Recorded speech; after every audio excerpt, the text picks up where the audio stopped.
Now 6:30, and I will call the May 22nd meeting of the Concord Select Board to order.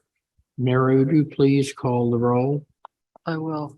Mr. Howell, Here. Mr. Dane, Here. Miss Escobedo, Present. and myself, Mary Hartman, present. Thank you. I want to apologize to everybody for the calendar mix-up, which we had intended this meeting to start at 6 o'clock, as we have at every meeting so far this season. But there was a calendar mix-up, and since the 6:30 date time appeared on the official calendar, we moved the meeting to 6:30 to make sure that nobody missed anything. Our first item of business is the opening up the floor for public comment. And I want to remind everyone that public comment at the beginning of these meetings is for items other than the items that are on the agenda for tonight. The reason for that being that when we bring up each of those specific items, we will allow for public comment before the board takes any action on them. So you will have the opportunity, both in the hall and remotely, to comment on the items that we're considering tonight. So is there anybody who would like to have 3 minutes to make a comment on anything other than the items on tonight's agenda?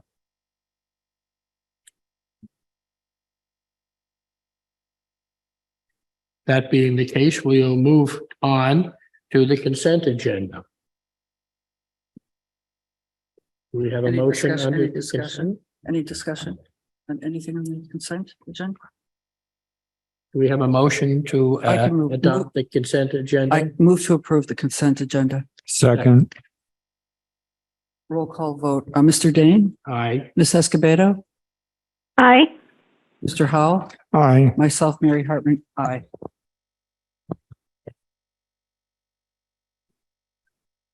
Things are going quite well so far.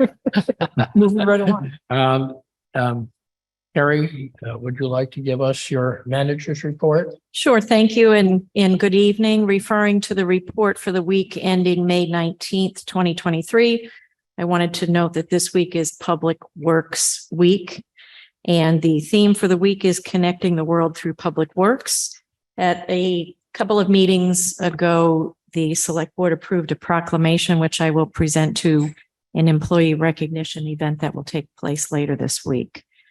Also wanted to note that last week we received our credit rating from Moody's Investment Services on our upcoming bond issue. Tomorrow we will be issuing $59.9 million in bonds, 50 million of which will be for the middle school. That bond issue will be presented. It will be accepted by the treasurer. The lowest bid based on true interest cost will be accepted by the treasurer on behalf of the town tomorrow after the award, and then brought to the next select board meeting for approval. I did want to note that in the rating agency report, it did note as strengths, very strong resident income and wealth, a stable financial position with strong fiscal management, a history of voter-supported operating overrides and debt exclusions. Challenges that were noted were below average reserves for the rating category, limited revenue raising flexibility under tax levy limit, managing education and capital costs. The rating outlook was noted as stable, reflecting Moody's expectation that the town will continue to exercise conservative fiscal management to maintain a healthy financial position and manage an increase in debt issuance. The outlook also incorporates the strength of the housing market and ongoing voter support when needed to approve debt exclusions and general overrides to the tax levy limit. Factors that could lead to a downgrade include a decline in available reserves and liquidity, and material increases in leveraging beyond current expectations. I would note that that would also include if there was an override or a debt exclusion brought to the voters that failed, that would be something that these would take note of. Moving on, I'd like to note that last week we had a handful of staff attend the 3rd District Day in DC upon the invitation of Congresswoman Trahan. They were able to meet with her to talk about economic vitality, federal funding programs, municipal light plant, including electrification. Congresswoman Trahan spoke about her work and advocacy for the CHIPS and Science Act, bipartisan infrastructure law, and her role as an appropriator in the U.S. House Energy and Commerce Committee. In our police department, we had a new police officer sworn in last week, Officer Derek Madelaney. A lot of training attended last week by several of our police staff. There's a note in here about the May 9th Planning Board meeting, a note that there was a final site walk for Phase 2B of the Bruce Freeman Rail Trail last week. A final punch list will be distributed next week, which would be this week. Some of the invasive plant removal will not be done until July, and some replanting of areas outside of existing farm fields may not happen until the fall. In our Public Works Department, a note that our annual water quality report is available online. The report contains information about the source and quality of Concord's drinking water, as well as information about activities of the division over the past year.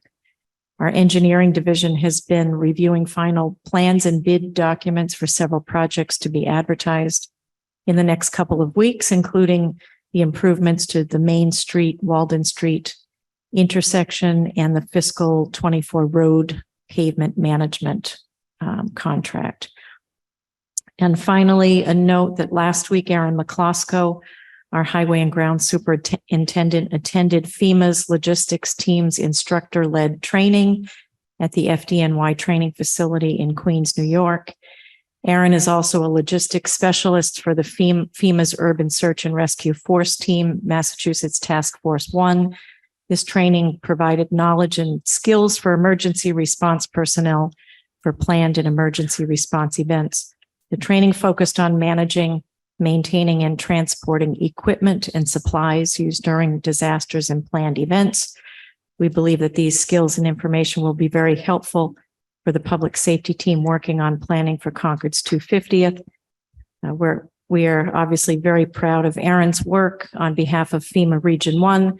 And I'd also like to recognize that we are also proud of our other 2 FEMA Region 1 team members, Assistant Fire Chief Walter Latter and Fire Lieutenant Todd Mimi. I'd be happy to answer any questions.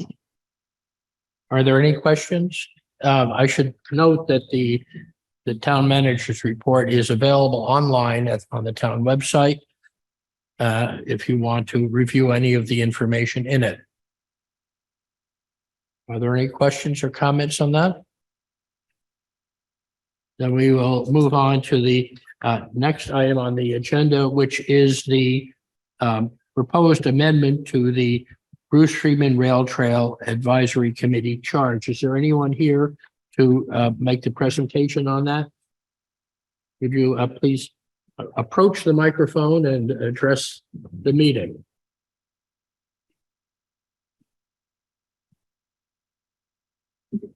Good evening. I'm Nathaniel Welch, 141 Stowe Street, currently co-chair of the Bruce Freeman Rail Trail Advisory Committee. Is that microphone on? Can you hear me? It's better when it's closer to your mouth, but you can move the microphone instead of moving your mouth. I will try that. There we go. Thank you. The Bruce Freeman Rail Trail Committee was charged originally in 2006 with the task of. Oh, by the way, would you please state your name and address? I will do that. Nathaniel Welch, 141 Stowe Street, Concord, co-chair of the Bruce Freeman Rail Trail Committee. The committee was charged in 2006 with planning and design of the Bruce Freeman Rail Trail. With the completion of the 100% plan and the start of construction, that phase of the committee's work is complete. And members of the committee feel that, or felt and still feel, that the committee has a role to play going forward, as we had put together in our note to the select board. That our purpose going forward should be to preserve, protect, and promote the Bruce Freeman Rail Trail.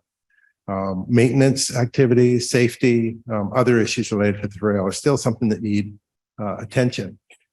So we thought that updating the charge, moving the focus from planning and design to meeting those objectives of protecting, preserving, and promoting the trail would make sense. And as such, we put together a proposed updated draft. Major changes in the draft are the removal of language related to planning and design. We proposed that we decrease the number of required members from 9 to 7, but are keeping this idea of at least one member to represent the interests of abutters on the rail trail. And the second, a member or designee of the Commission on Disabilities. We currently have Mary Beth Barker, who sits on the Commission on Disabilities, and she also is a member of our group, and it's been very helpful in us thinking through some related issues to safety and ongoing maintenance of the trail. The other major changes are a focus on communicating and collaborating with other groups in town, other committees in town, as well as making sure that we're engaged in collaborating with groups who are related to the trail, such as the Friends of the Bruce Freeman Rail Trail, and other groups that might have an interest in the trail. So with that, we propose a shorter charge, and we hope that the select board will consider it positively. And I'm here to answer any questions. The proposed amended charge is in the package of materials for tonight's meeting. Does anybody on the board have any questions? I do. Mary? Yes. Mr. Welch, first of all, thank you. It's been a long haul, right? We're seeing the end of it, right? We're going to make connections on either end. So Yes. thank you for all the work that you've done. I do have a question about the charge, and it's in the background section. And we're talking about here the original purpose, why this committee was formed. And I know this comes verbatim from the original charge, so this wasn't changed in your amended charge. But I'm wondering if, given the community dialogue that we had last year around the Reformatory Branch Trail and what is the use of the rail trail, I'm wondering if, I'm thinking some of these words are a little bit biased towards transportation for cyclists. And I'm wondering if we could perhaps reword some of this, or at least reorder some of these words so that we're more focused on the other uses that I see the rail trail being put to when I use it. In terms of the background. Yes, well, yeah, exactly. Where it's the second paragraph, it says rail trails have been developed across the country to serve a variety of purposes, including promoting alternative transportation, and then the clean energy and the linking communities. And I guess I would like to see more, and this is something that's the select board support. So as a select board member, I'd like to see more on providing passive recreation for people to get them outdoors, because I see a lot of walkers and runners and people with strollers. So I would like to see that more. Would you like us to update this? I would, yes. Okay. We were happy to take any words you'd like to add. I mean, it's essentially in your hands. We merely Right. propose. So please feel free to add the words that you think would be appropriate. Yeah, that's We have obviously, we really support that. thank you. Henry, this is Linda. May I also offer a comment? Linda, did you want to speak on this? Yes, thank you. Nat, thanks to you and your committee for all the work. And like Mary, I would like this to be sure to reflect the broad section of ways in which people use the trail. And I also would like to comment that in that vein, could you say a little bit about the current membership on the committee and whether and what you envision for the at-large members as openings occur? Yes. So over the past 3 years, the former co-chair and I, and the current co-chair and I, have been working hard to increase the diversity of the Bruce Freeman Rail Trail Advisory Committee.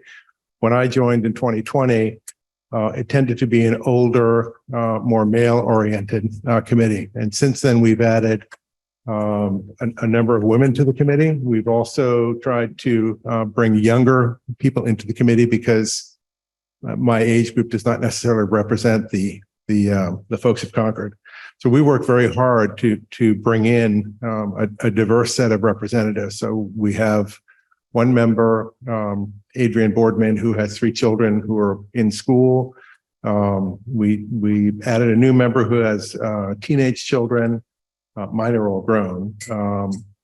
And let's see, who else do we have on there? Well, Mary Beth Barker, who is a representative of the Commission on Disabilities. And I think who else is on here? Look at the list. Brian Krause is our new member who has 2 teenage children. Let's see, Sam Stearns also has children. So we've tried again to move to a more representative group. I'm not sure if that answers your question, Linda, but. Well, I think that's terrific that you've done that. I guess I would just add a concern that we have representation from non-bicycle users, and the groups that you mentioned. Possibly the Commission on Disabilities, although there are some people with disabilities who also want to ride bikes, but there may the more passive use of the Bruce Freeman Rail Trail. I just want to make sure that that's represented on the committee. Yeah. So Dorcas Miller, who also is in a butter, is a walker. She's not a rider. Okay, so good. I have to take that into account. And obviously that's part of our role is to make sure we represent non-wheeled users. It's kind of the generic term we use, as well as wheeled users of the trail. And I'm wondering if that should also be written into the sort of the preface to the membership section. Well, in the purpose, we talk about representing all users and stakeholders, including but not limited to residents, non-residents, the disabled, wheeled and non-wheeled users, abutters, wildlife, and others. Yeah, that's up above in the purpose, correct? Yeah. Are you done, Linda?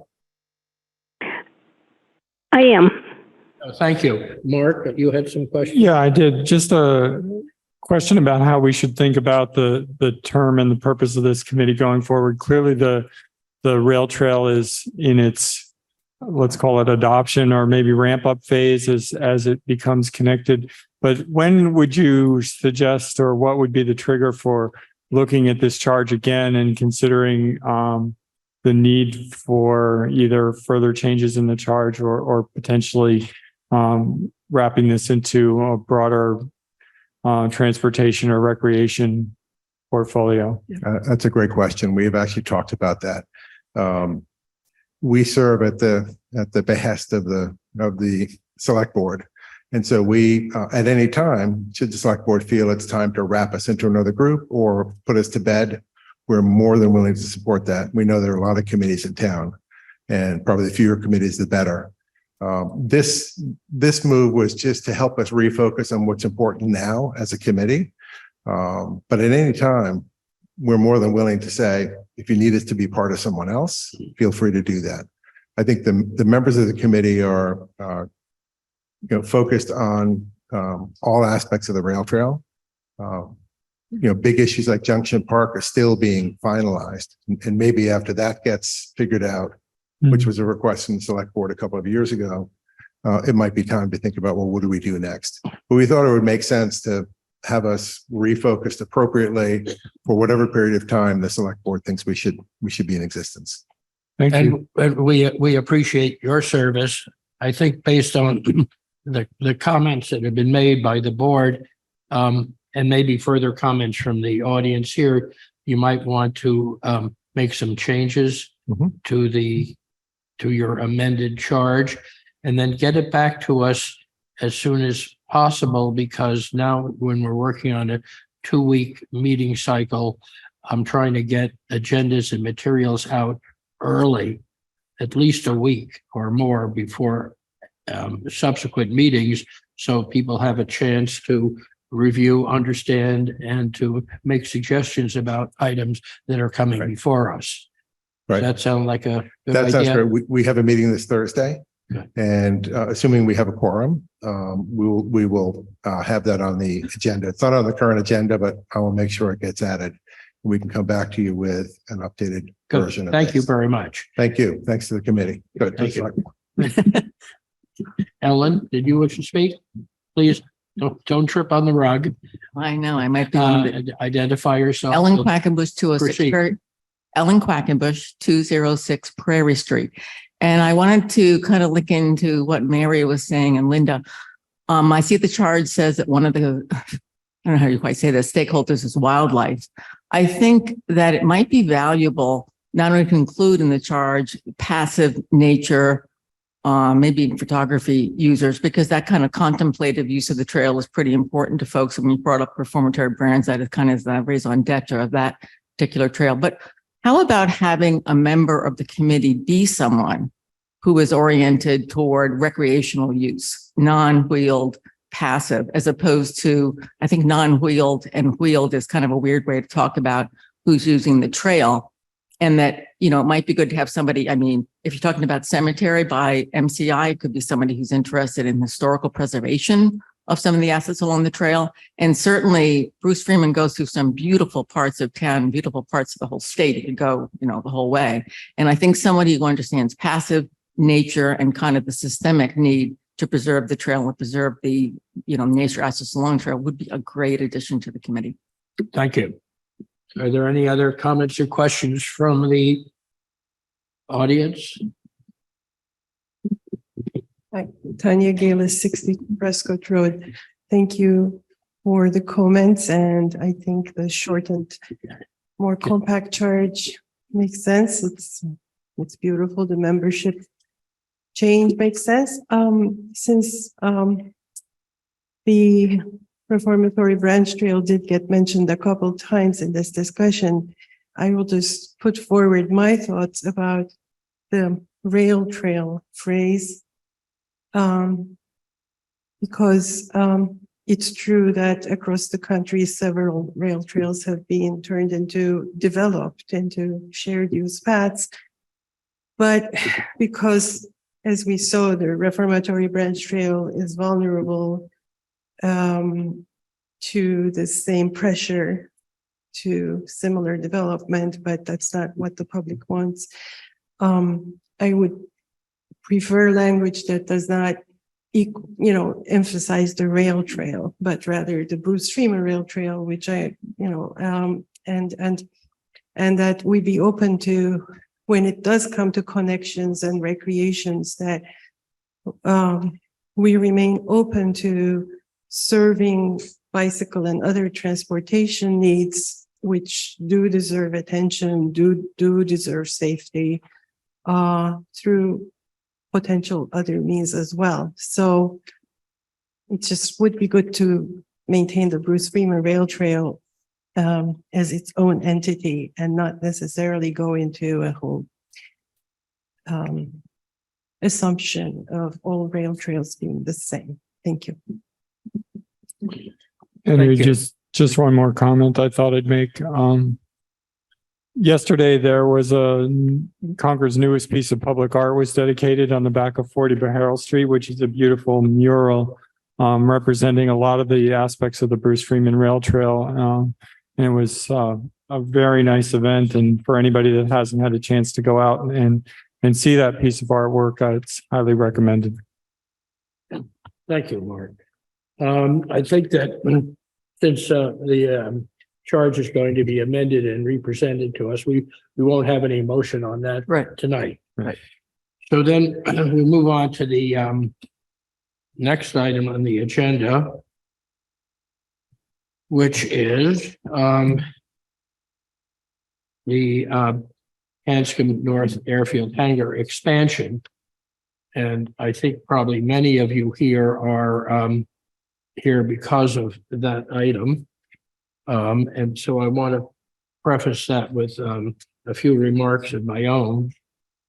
And that is that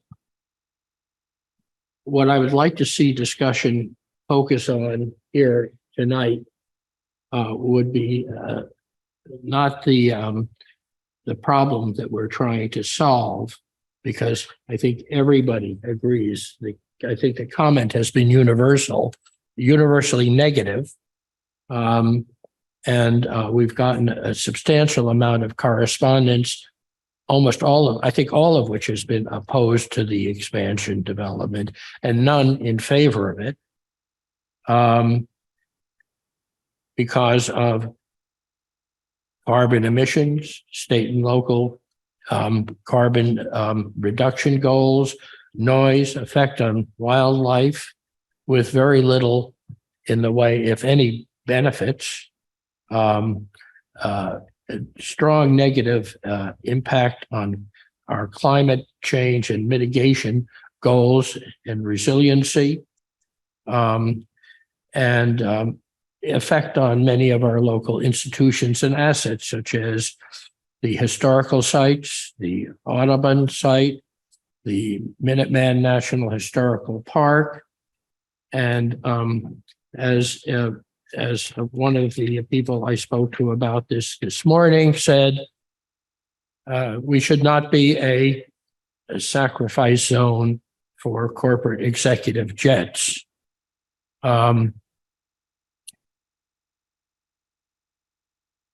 The question is not really whether the town, I think, is going to be opposed to this development, but how we are going to do it and what we need to do in order to achieve that goal, and what is going to be most effective, that will go beyond just talking about it or being agitated about it, but looking at what action can actually be taken that will be effective.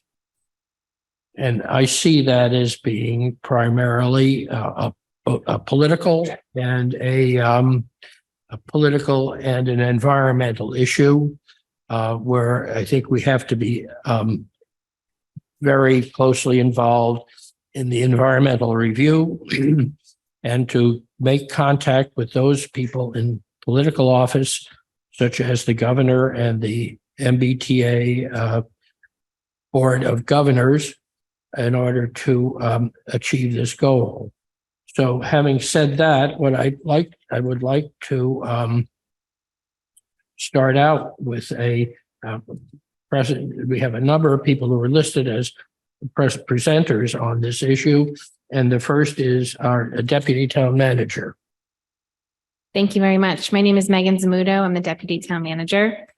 I'd like to provide a brief summary of the Hanscom Fields North Airfield development, along with the town's recent actions and proposed next steps.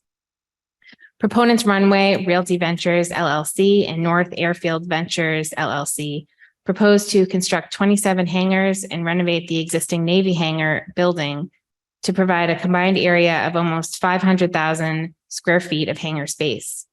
The project will affect a total of 47 acres of land, altering 23.2 acres and adding 23.9 acres of impervious area.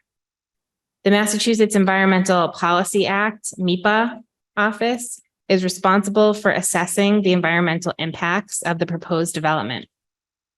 On February 6, 2023, town staff attended a site visit to the airfield and participated in a public information meeting about the proposed development. On February 14th, the select board submitted a letter to MEPA outlining numerous environmental concerns and asked that the issue be addressed in the draft environmental impact report. That report is being developed currently, and once it's complete, town staff will have an opportunity to review it and submit another round of follow-up questions and concerns if needed. That's the current status. Thank you. Thank you. The next person on the among people designated to make a presentation is Mark Giddings, the Concord representative of the Hanscom Field Advisory Board. Good evening, Mark Giddings, 474 Barris Mill Road. I am the Concord representative to the Hanscom Field Advisory Council. which is comprised of representatives from Bedford, Lexington, Lincoln, and Concord. I'm here with our chairman, Christopher Elliott, who's sitting in the audience, if you have any questions for him. Basically, we meet once a month and review noise with Massport, any projects that are ongoing. We look at a report that shows us all the traffic that goes on there, how many flights come in, how many flights go out. We do a review of that every month. Up until probably 3 or 4 months ago, it was pretty routine. There were a few projects going on there, the Pine Hill project, which was a fairly large one. But obviously the Northfield project is a huge expansion of that facility that we've been looking at. I think that, Henry, you capsulized probably the approach that everybody's going to take on this, and that is an environmental approach, okay? That we are very concerned about the impact on the environment, both from a climate perspective, okay, and from the environment of the land expansion of the project, okay? Christopher did a terrific presentation at our last meeting on what's called SAF, which is sustainable aircraft fuel. I think that's something that was mentioned in the Globe article and also by the head of Massport when she wrote the article a month or so ago, okay? Something that somebody should look at. Our position on it is that we need to lobby with our representatives, Barrett, Cataldo, and anybody up the ladder to express our concern for this project. We have to understand that Hanscom Field, the Massport facility there, is a very viable economic engine for this area. As I'm sure you're all aware, they contribute about $675 million a year to the surrounding towns. They employ about 2,200 people, they're responsible for employment of about 2,200 people. Okay, so I don't think we want to throw Hanscom Field under the bus. But on the other hand, we need to be very concerned about this project and do everything we can. We really need to wait till a report comes out, which is scheduled to come out this fall, to see exactly what they have to say. I guess it is my personal hope that when they go through this evaluation, they will decide that this is not a project that should be pursued. Do you feel that the advisory board has any influence on the progress of this project? Or is it, or you just need to have support for your conclusions from others who are involved? Our function is really to understand what Massport is doing over there and to articulate that to the constituents, the select board, which is who put me on board there, and any residents that are concerned about it. Okay.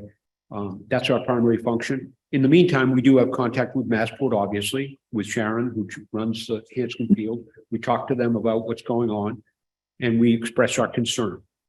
We have written a letter, as the town has, and so many other people have, expressing our concern for this project. And what is their response? No response at this point. Everybody is waiting for the initial report. Okay, Christopher, Are there any questions of Mr. Giddings? you have anything to add, Christopher?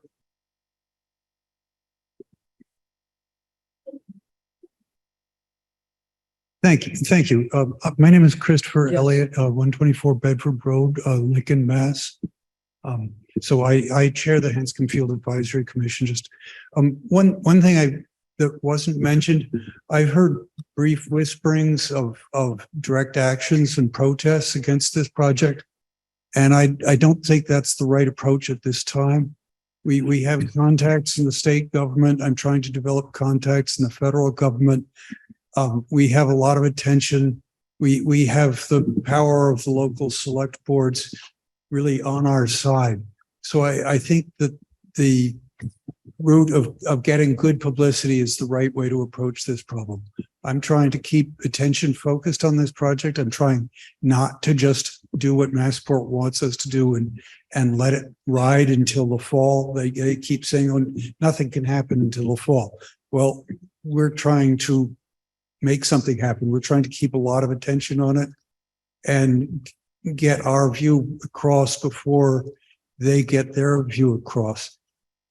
One other point I want to make is the real decisions about this project are probably going to be made in Boston and Washington. So there's a lot of things about this project that really offend people here that I don't think will play well in Boston. 20 acres of forest in Bedford, who in Boston cares? I'm just being cold-hearted about it. But if we want to win the political battle, we have to think what's going to matter to people in Boston, what's going to matter to people in Washington, and phrase arguments that will persuade them. So that's the kind of thing that I think we need to be doing. I've got a schedule on the advisory commission agenda for every meeting until the fall to talk about issues related to this project. I encourage people to join the HCAP meetings. They're all online. Send me email, contact Mark. He can contact me anytime. So work, hammer away at the environmental issue. I think that's our strongest card. Thank you. Thank you. Very many questions. I have a question for you, either you or Mark. You mentioned briefly the sustainable jet fuel argument that's being used by Massport. Can you quickly tell us anything about that? Is that Massport hasn't brought that up, but sustainable jet fuel is the primary component of the U.S. plan to make aviation climate friendly. So 65% of the reduction in climate impact for aviation is supposed to come from the use of sustainable aviation fuel, which is essentially a synthetic jet fuel. It's produced currently in incredibly tiny quantities. The Government Accounting Office recently issued a report saying they can't measure if progress is really being made. You get facts about increase. Sustainable aviation fuel is claimed to be climate friendly in the life cycle production cost, but as a chemical, it burns exactly like jet fuel. So when you use it, it is jet fuel. The production source may be from other sources, but we can't track whether it really is being produced that way.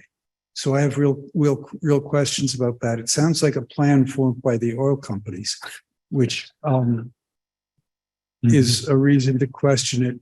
It's being used as an excuse not to do a number of other things that I think should be pursued. It's such an important crisis. I think we should be pursuing all avenues at once and not investing everything into SAF. $32 billion in US taxpayer money has been put into SAF.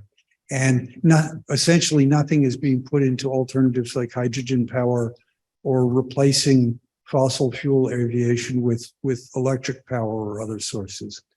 Those may not work, but we should pursue all of them, I think. Thank you. Did you? Yes, it did. It strikes me that your particular committee has been closer to the operations of Hanscom over time than just about any other. And so I'm wondering whether you could fairly succinctly actually characterize what is the scale of change that we're talking about with this project. In other words, how much bigger compared to the operations that we have today will this project make Hanscom? So there's debate about that in terms of the numbers. Massport's going to give a presentation June 20th, I believe, refuting some of the numbers. So Neil Rasmussen and I came up with a figure of tripling the storage for jet hangars. Massport is now saying that it will be a 50% increase in corporate airplane hangar space at slightly different measures. So at a minimum, it's a 50% increase in hangar space. We've come up with 3 or even 4 times the jet hangar space. Massport is claiming that the hangar space doesn't necessarily correlate with increased usage for reasons that I think are debatable. But it is a huge increase in the airport, no matter how you put it. I think it may end up bringing some jets from Logan to Hanscom so that they can put in more jets at Logan. Mm-hmm. So it's not like we're going to be relieving the residents of Logan from their noise and making it quieter in Boston. I think we may end up, this project could make it noisier in Boston because they'll just get bigger jets to replace the small jets that come here. Thank you. So I have a comment, if I may. This is Linda. Yeah, Linda, you have So I understand. or I comment? understand that the proponents of the project are going to be meeting with the legislatures on June 6th. Are others aware of that and have any other information?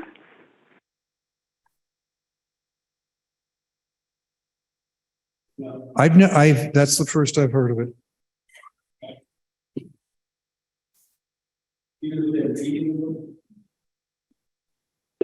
I'm not sure it's a public meeting. Well, in the sense that I'm not sure it's widely publicized. Let me put it that way. If and I don't know if it's a private meeting with the legislatures or how that works. Oh, can you answer the question that was asked? Yeah. Thank you. I heard from Representative Rich Feely, 347 Lexington Road. Come up. I heard from Representative Gentili, the meeting was scheduled on the morning of June 6th. It's now been moved.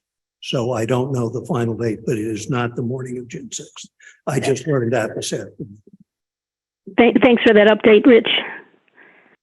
I have met with Representative Gentili and Alice Peisch and Senator Mike Barrett several times. Does the board have any more questions or comments?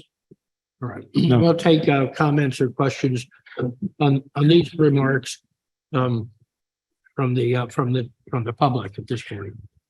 I'm Ira Goldman. I'm the Concord representative to the Massport Community Advisory Committee. Sorry. So I have very short comments. I live at 130 Monson Road. I've been serving as the Concord rep for about 2 years. I can tell you at Monson Road, at the entrance to Great Meadows, we're a direct recipient of all the noise that comes from Hanscom in the present day, which is really for many of us not acceptable. But we're talking about another issue, the expansion, which would only, make things worse. The Massport Community Advisory Committee is a body that's largely been focused on Logan Airport, and it's constituted of more than 30 representatives from all over the Boston area. In my time on the committee, virtually all the meetings have been dedicated to Logan issues until the most recent meeting. There's a new executive director of the MCAC, and I've worked with him in recent months to try to focus attention of the MCAC on Hanscom issues as well as Logan issues. At the last meeting, the general meeting, which was 2 weeks ago, Sharon Williams from Massport made a presentation about about Hanscom activities in the North Hangar project. As you can expect, they glossed over many of the issues that have been raised as concerns by people in this room and many others, many of the 350 that made comments during the before the environmental process started. And I would note that one thing that the MCAC communities are sensitive to is the notion that if there were to be some controls at Hanscom, that it could create more noise, more flights at Logan. The chairperson of the MCAC is from Revere, and there were some pointed questions during the MCAC general meeting asking about if there was a stop to the project at Hanscom, whether that would end up creating more traffic at Logan. Obviously, the communities around Logan are sensitive to anything that might happen here that would, in their view, create more noise and traffic at Logan. So that's a very important point. I think we all need to keep in mind how to phrase and how to orient our position towards this project in a way that's not going to cause issues in other communities. And I think the best way to do that is to focus on the top line environmental issues that these business jets, it's a luxury that we can't afford these days in these days of the climate crisis. The CEO of Massport had an editorial in the Boston Globe at the end of April, touting Massport's goal towards net zero by 2030. And this is our opportunity. And this environmental review, I believe, is our opportunity to hold her feet to the fire and to make sure that the environmental review is done as a way that it compares it to Massport's stated goals of net zero by 2030. Thank you very much. Thank you. If there are no questions or comments on that, yes. It's Mr. Okay. Rasmussen's turn. Oh, well, yes, but We're not open for public, it's still presenters. Huh? We're still doing we're still. There you go. on the Okay. agenda. all right. The next presenter is Neil Rasmussen.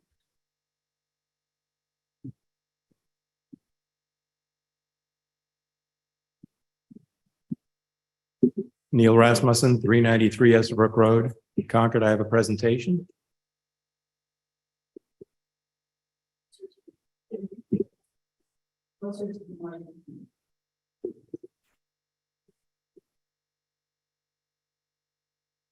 That doesn't show full screen here. Do you know that? It won't matter.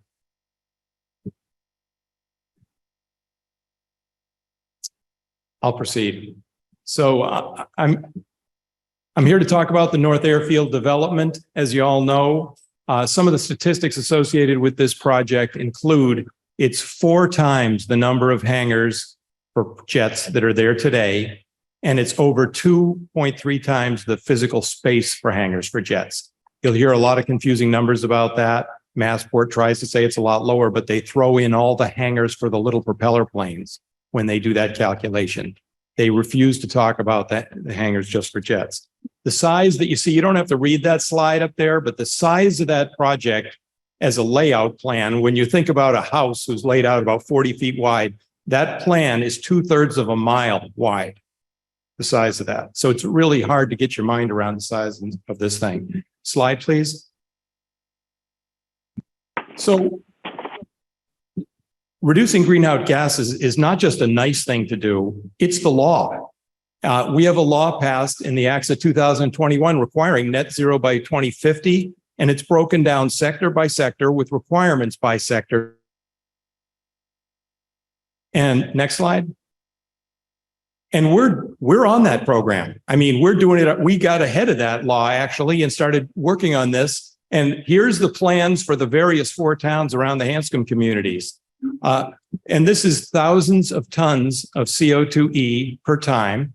And we're all starting with slightly different starting points and all heading toward zero at 2050. Next slide. However, we have a different plan at Hanscom. This is the same slide, but we've changed the scale considerably. And the 4 town plans are now put down at the bottom of this slide with those little lines at near the very bottom. The Hanscom plan, just for private jets at Hanscom, starts much higher and goes up at some different rates, depending on what the assumptions are about growth at Hanscom. For the past 2 years, it's been almost 10% growth a year. And the industry is forecasting 10% growth. Now, Hanscom, and we probably won't see that level of growth. But on the other hand, even if it was only 2% growth, you can see it going up so greatly over till 2050 that the growth of it alone would displace all the efforts of our 4 towns. All the things we've worked on from now to 2050 would be erased just by the growth in emissions at the airfield. And really, practically, it's probably more closer to 5%. It's between, probably up there. And that's an enormous amount of growth.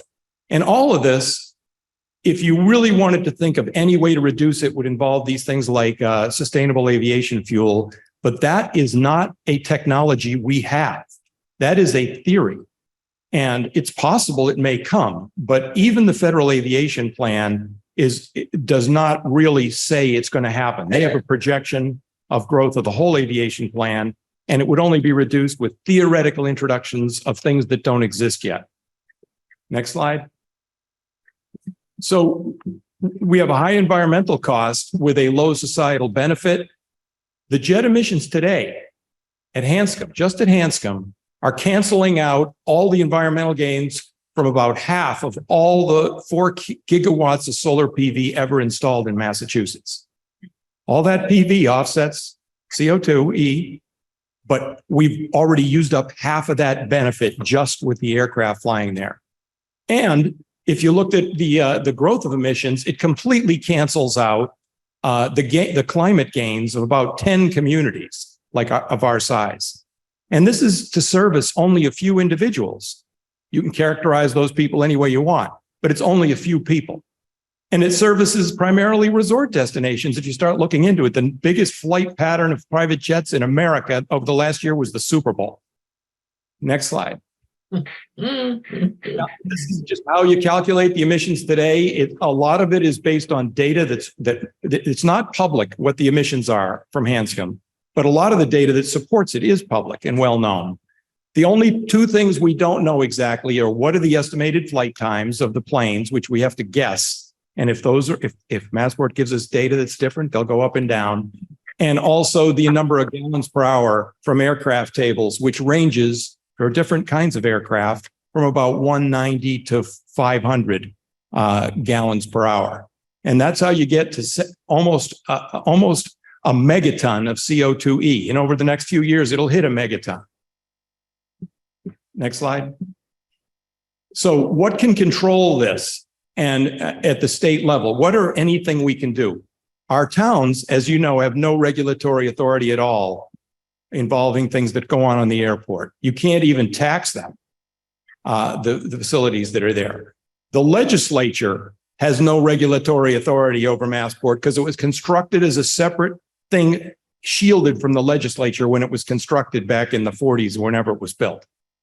Massport has no power over these aircraft if the facilities are built. Once they're built and things start coming, Massport cannot regulate them in any way or shape or form because of the Aircraft Noise and Capacity Act of 1990. MEPA, the project that we're kind of hanging our hats on to help us with this, they have no regulatory authority. They're not a permitting process. They're only a disclosure process. And the only teeth they have is to start arguing whether they've disclosed enough. And they can drag it on until they disclose enough. But they cannot say no to the project. That's not going to happen. The limiting the infrastructure is the only power we have over limiting these growth of emissions. And it's the only power the state has. And of course, to do that, you have to have Massport decide not to build these things.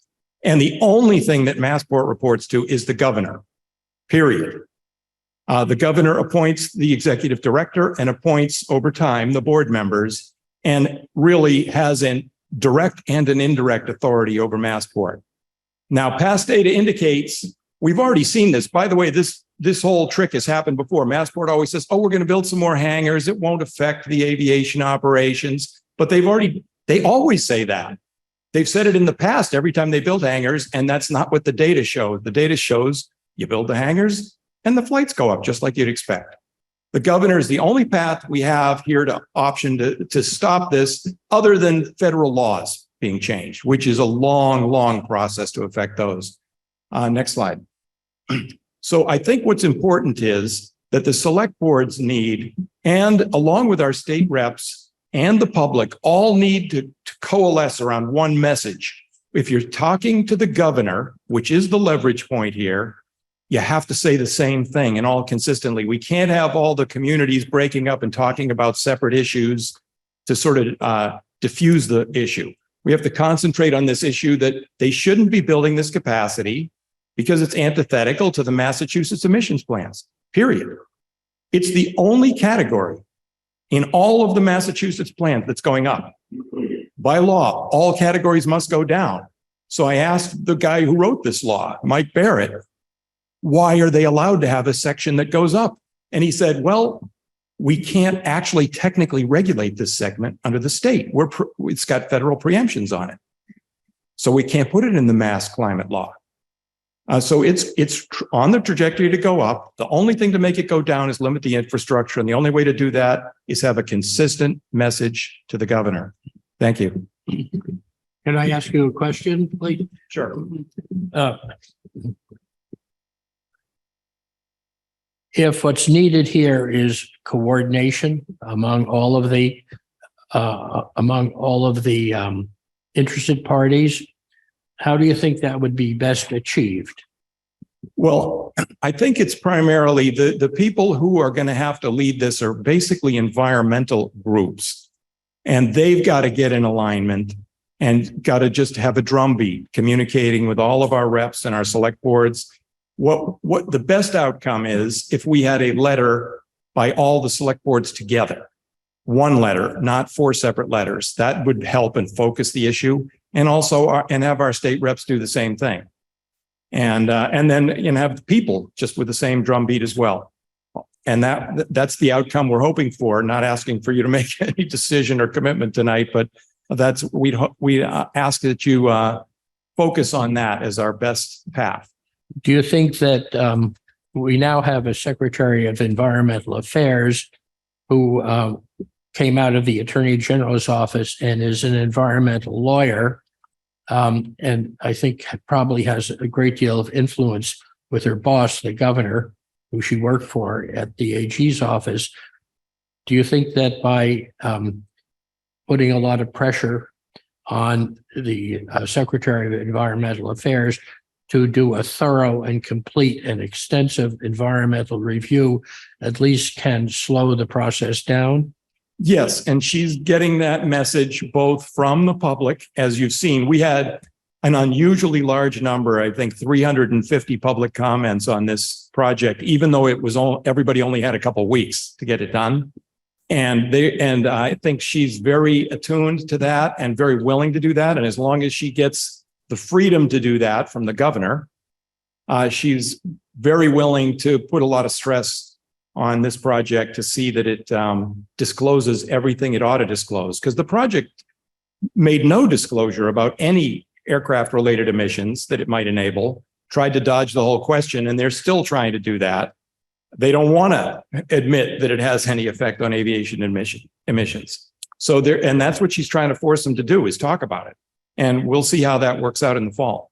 Now, you through your foundation were very active in fighting against the earlier development at Hanscom Field, and this is a far greater growth of the capacity there than we faced earlier. I don't think so. We faced commercial airlines in the 90s, and then we placed FedEx at around 2000. Those were all big projects. This is another big project.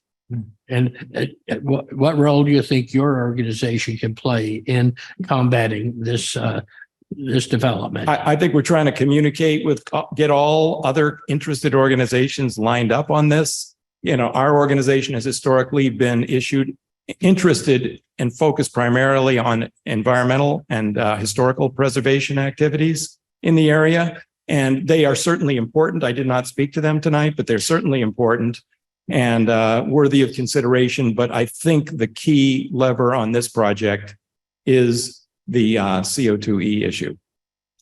Do we have any questions or comments from the board? I do have a question. I'm having trouble articulating it in my mind. One of the things I heard from you tonight was from you, Mr. Rasmussen, and Mr. Elliott, and Mr. Goldman and Mr. Giddings, is that we have to be careful that when we go to the governor, that we don't just look like we're looking at a regional problem. It's a statewide problem, right? So otherwise, we're just going to move this problem down to Worcester or wherever, right? So, which I don't think we want to do. So if one of the levers available to us is a letter from the 4 select boards for the towns, how can we broaden that so that we go at it as you know what I mean? Otherwise, we look like it's just we're protecting a region as opposed to the state. That's my first question. You're absolutely right. The right answer to that, which I didn't say correctly, is it shouldn't be developed here, but it shouldn't be developed anywhere. Private jet infrastructure capacity. Right. It just so happens that I asked Sharon Williams of Massport, is this the biggest private jet hangar project in America? She wasn't quite sure, but it very well might be. So this is why it's a focus point, but it shouldn't be restricted to that. It should be we shouldn't have this kind of development anywhere. Because in 10 years, we're going to look back and say, for no societal benefit, we burned up all this CO2e. It doesn't make any sense. How are we going to explain it to people? Our kids. I know that in the last week or so, the Hanscom Area Town Select Board group finally got together again after almost a year hiatus. And I'm wondering whether you would view that as a particularly useful forum to re-energize, to bring attention to that, or whether there's some better group as a way of trying to get a single message out, as you were referring to. So HVAC is a statutory group that was created by the legislature for Massport to make sure they communicated to the communities what they were doing and get feedback. That's the formal process, and that's a very important group.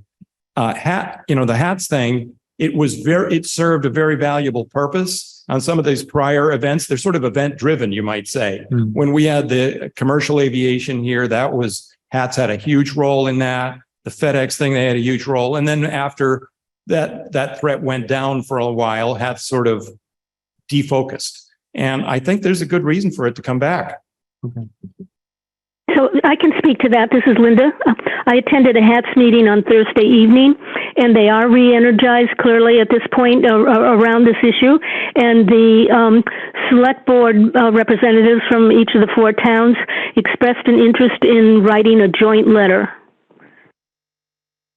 in opposition. Can I have another comment? Yeah. I have another comment. You mentioned federal, what we can do at the federal level. And I think I heard you say that it will take years. Is there something that we can be doing in the short term to influence the FAA? And it is a very long-term process. I would say there is another avenue that's medium-term length, which is to press the legislature to take away some of the tax advantages for private jet aviation.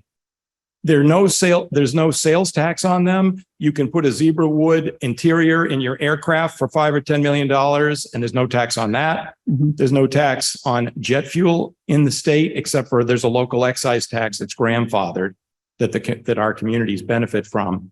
And it just goes on and on. The amount of tax breaks that exist, both at the state and federal level for aviation. And there's been people have proposed repealing those every year for a number of years now at the legislature, and they never come out of committee.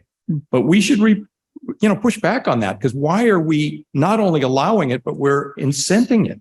It's crazy. So those are 2 avenues that can be worked on in the short term, but pushing the FAA, they have walls 100 feet high around that thing. So it takes years to get into them and affect their behavior. We have any other questions or comments from the board? We can open it up for a public comment. Thank you.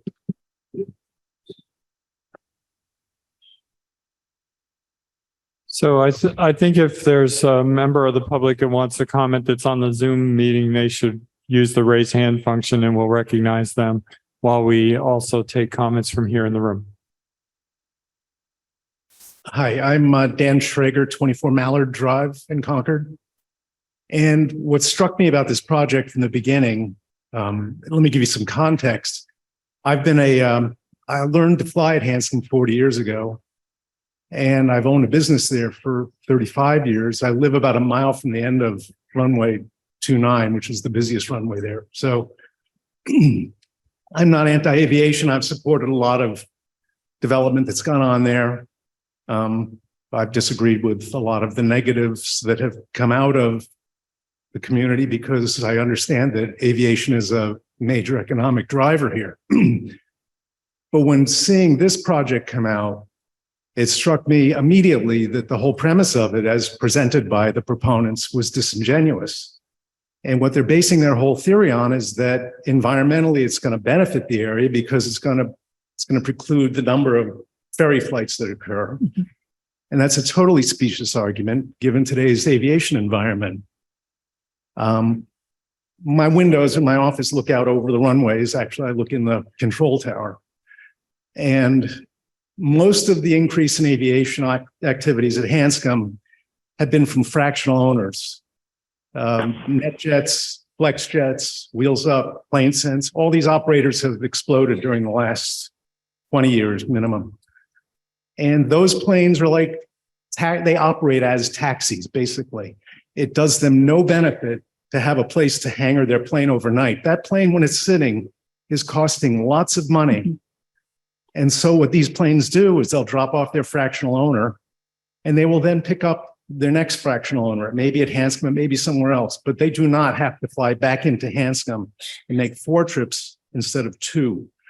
So in that was the key on the first page of the ENF. They listed that as, this is the most wonderful thing to come down the pike.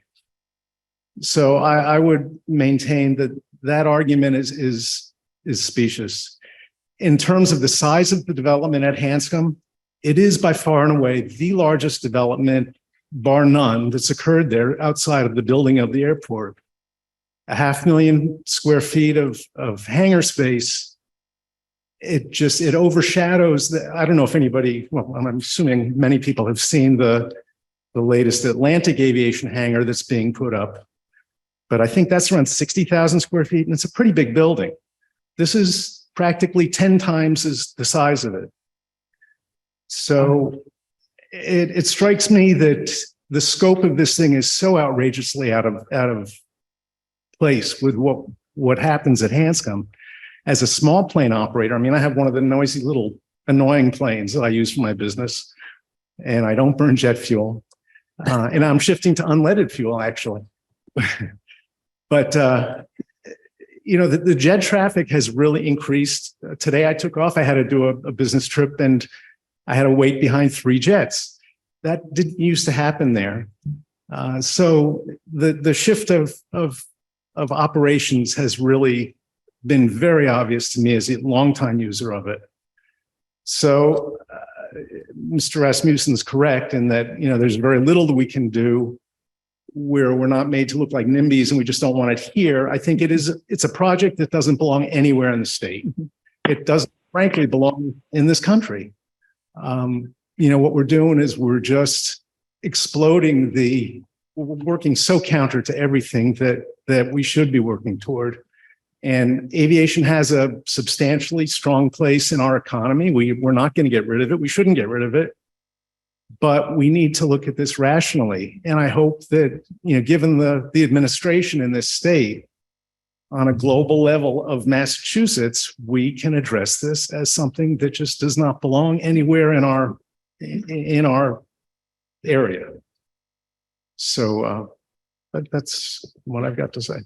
Thank you. Yeah.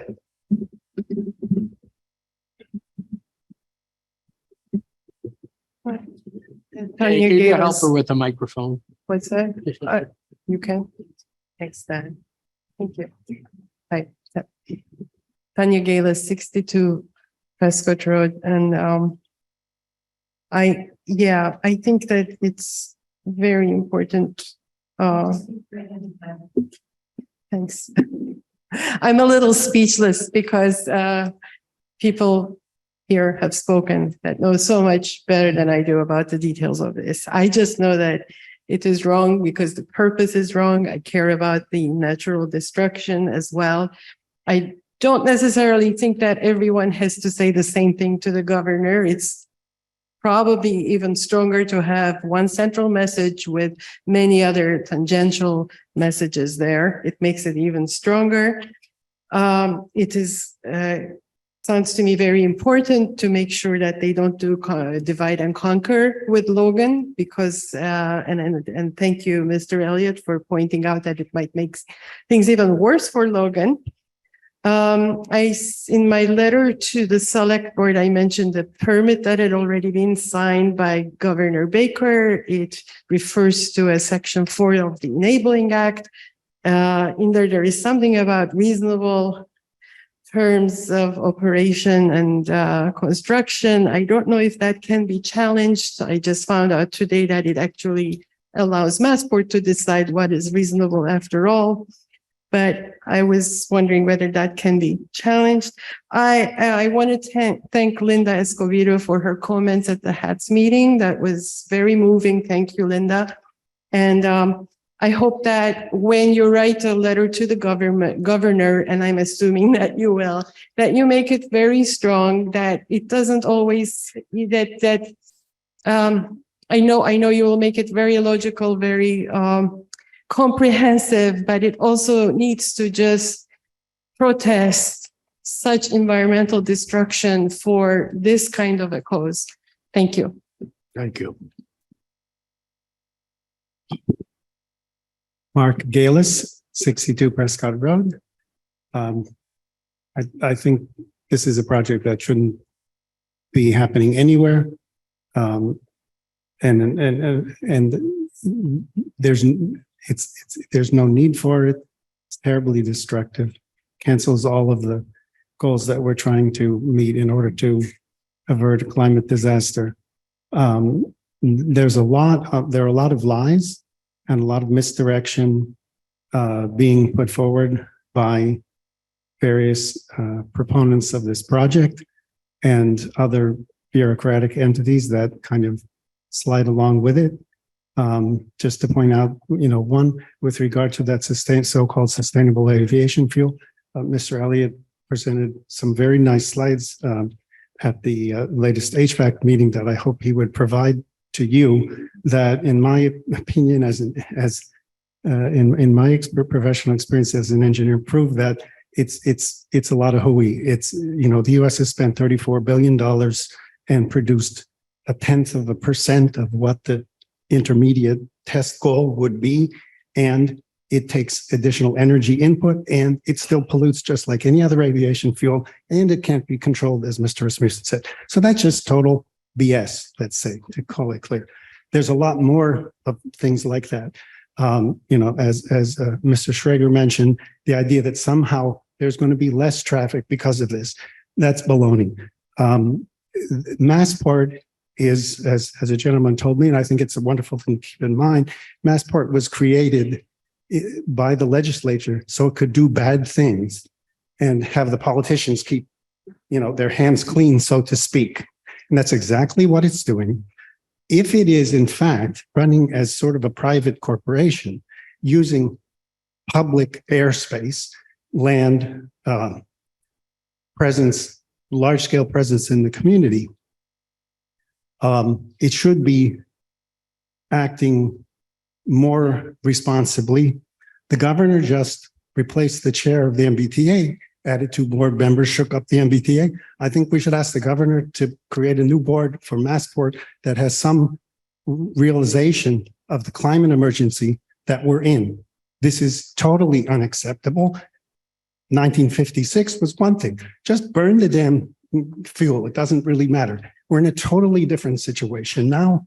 I also think that it's disingenuous for an organization like Massport that is trying to sort of pull themselves out of the red, probably due to mismanagement. I would imagine that's the usual cause, to say this is not going to increase traffic when the only motivation they could possibly have would be to increase traffic and make more fees. So the whole financial justification for this transaction should be looked into, because there may be paper trail there that sort of says somebody is saying this is going to quadruple jet traffic and make you tons of money. I could say a lot more things, but I think I'll leave it at that. Thanks. Alan Quackenbush, 206 Prairie Street. I wanted to turn to the supposed benefit side that Massport and a lot of people are saying. We're saying, oh, airports are great. What did we say? $620 million, 2,200 jobs. That's just Hanscom. Logan's even more so. I think Neil really nailed it in terms of the cost, in terms of CO2e and environmental damage. But I wanted to move to, where is the economic advantage here? I really think, in essence, we're missing the point. These private jets is a product for consumer. It is not a business product. It's a luxury vacation where you can go to Serengeti and national parks and spend $35,000 to $150,000 per person for like a 2-week vacation. So it's luxury vacations. It's like Hilton points on steroids. It does not contribute to the economic health of either our state or our country. One, there's no multiplier effect here. I'm an economist by training. There is not a multiplier effect. Plus, as was pointed out, we're losing tax revenue. These jets aren't taxed, the accessories aren't taxed. And by the way, thanks to Trump, you get to write this thing off in a year. That is really bad fiscal and economic policy. I really think that's the argument we have to make if we want to be regional.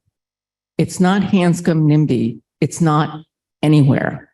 Because what we're doing is we're enabling people to have a very luxurious private vacation at public expense. And that's whether it's Logan, whether it's Teterboro Airport, Van Nuys, or Hanscom. We really do not need this product. It's not an essential product.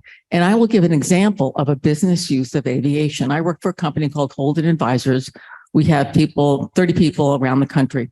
And what we did when we wanted to have a meeting and didn't want to have everybody fly into or come into Logan or come on private jets and drive to Concord was everybody flew into Logan on commercial jets, like no problem. We met in the American Airlines Lounge, 30 people. It was a soundproof area, strategic discussions. And every time I hear somebody like in Magellan talk about having business meetings, I laugh. This is not for business meetings. This is for birthday parties and private vacations. There is really not the public benefit that's claimed. So economic cost, no public benefit. Thank you. Linda Neiman, 59 Mallard Drive. I just wanted to address the whole NIMBY argument. And you were talking about writing a unified letter from the surrounding towns. I think it would be a lot more powerful if you also included the towns surrounding Logan and get as many as possible to address the issue that if they don't build it here, they'll build it there and just push it into their backyard. Thank you.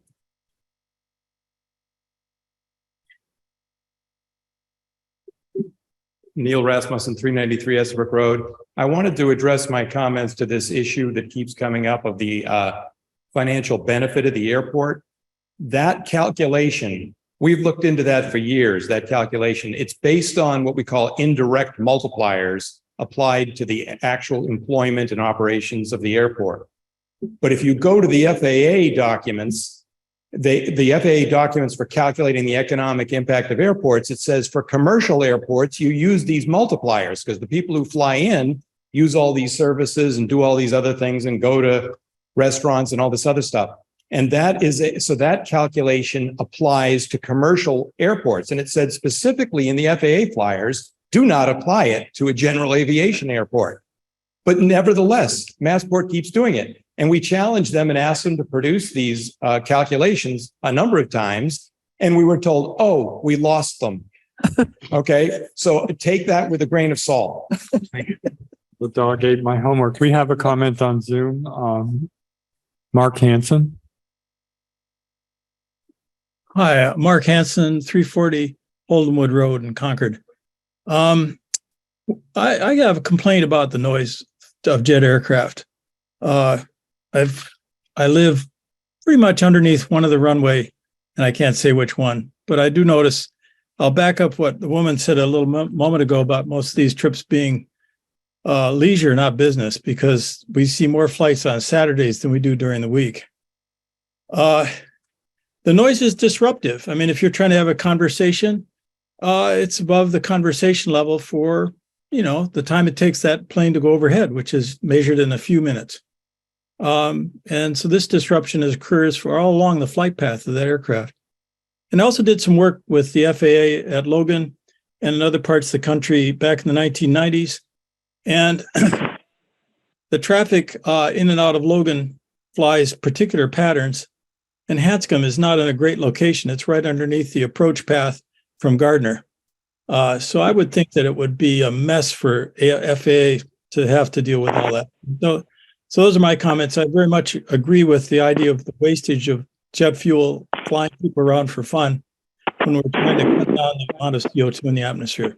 Thank you. Thank you, Doris Cole.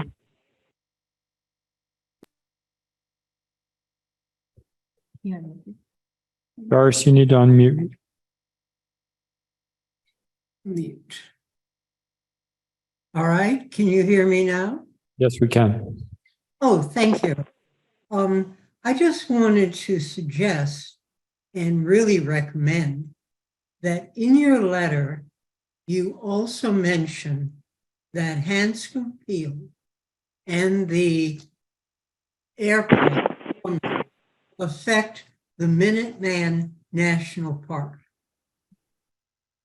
I think from previous experience I've had on various boards that it's worth mentioning this and that we will gain support from the National Park Service.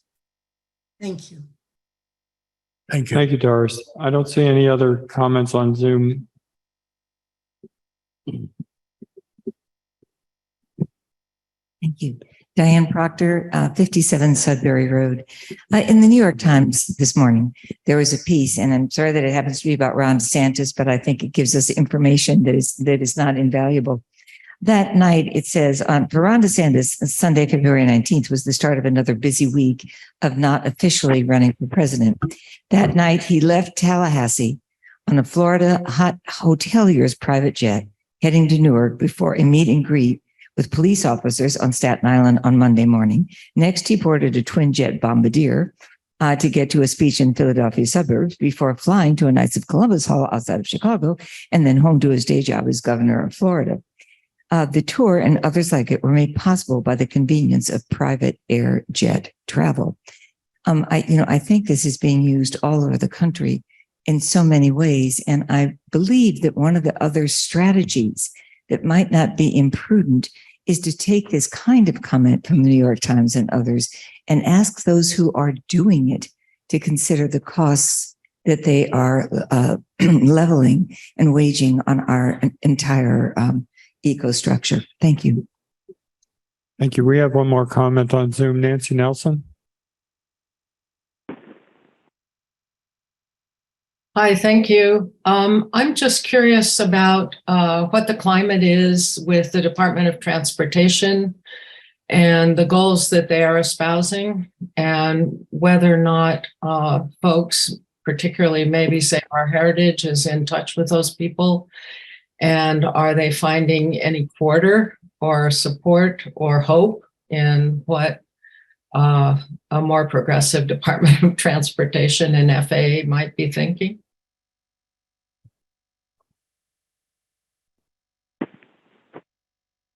Henry, do you want Ms. Smith's president to answer them? I can't hear what she's saying. So we haven't broached that yet, working with the Department of Transportation. As I said, we're on a short time schedule here to try and figure out whether this is a go, no go. Anything having to do with the FAA is like a decade. That being said, we have a favorable administration right now and should be able to make some progress, but it's extremely dependent on the administration. You make a little progress with one, and then Republican administration comes in, they shut it all down, and you're to zero. So it's quite a challenge. Thank you.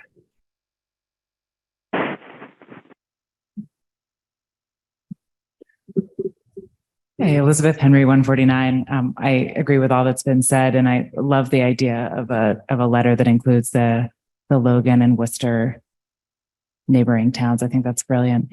I'll also just say so much of this development seems to be driven by the FAA grant assurances that Hanscom receives, and that CCing Senators Warren and Markey on any letter would probably be helpful, just so that they understand the breadth of the opposition. Right. What was your street? 149 Hubbard. Hubbard, thank you.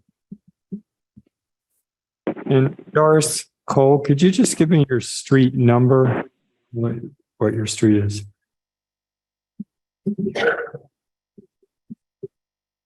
Julie Hirschler, 1381 Main Street. I agree with all the negative comments about this project. It's really a disaster that we have to get a handle on. And I wonder if there's anybody, especially from an environmental organization or who knows that field at all, who has access to some research of maybe comparable towns to Concord that have encountered this kind of a challenge and what they did about it, what worked out. You Thank you. And Ms. Cole, what's your street number? Yes, my address is 593 Snack Hill Road. Thank you very much.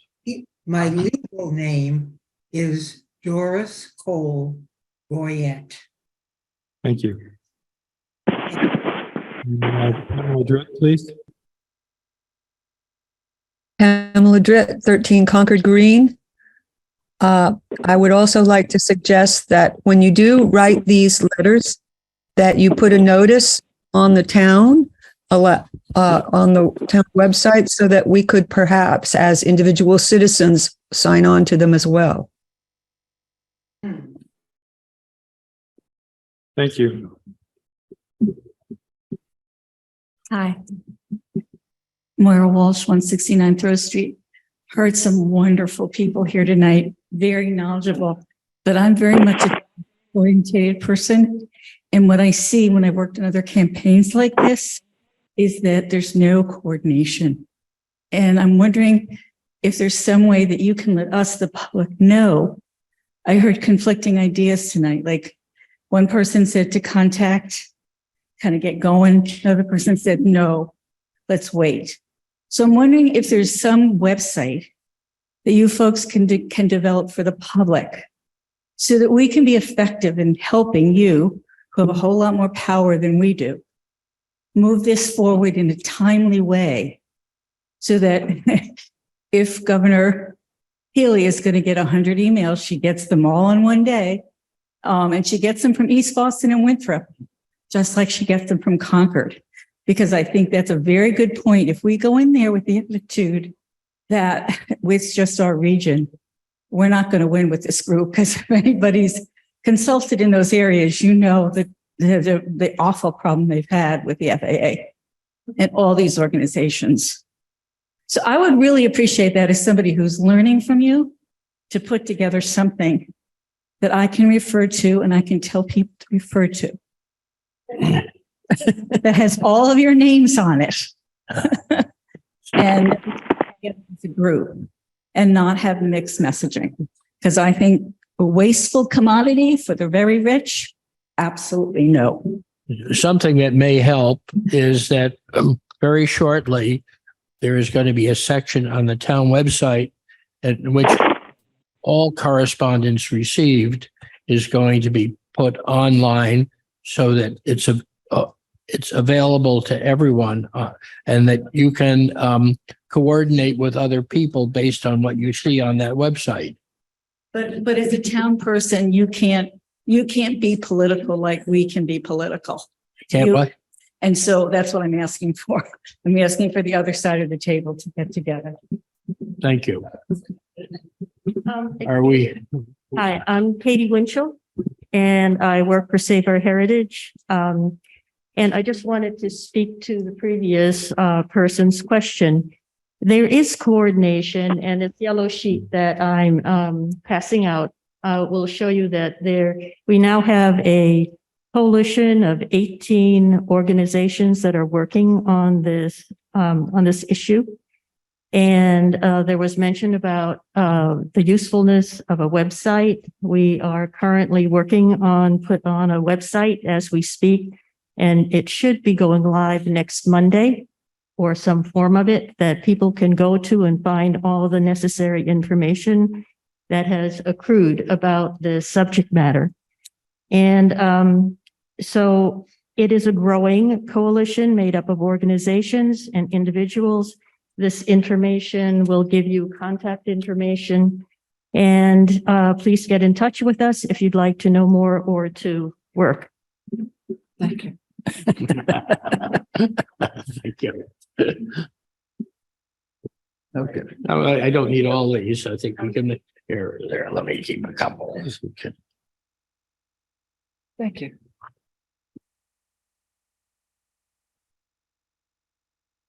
Yes. Pam Howell, 668 Neck Hill Road. I think the best indicator of future behavior is past behavior.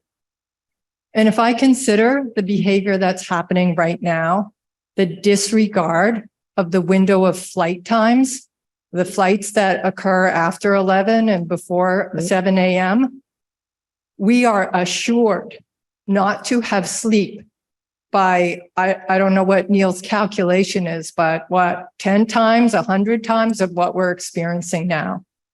So when I consider the flights that are flying over our home at 5 a.m. and 1 a.m. and 3 a.m., I have to wonder, what is the penalty? What is the surcharge on these jets for flying in that window of time?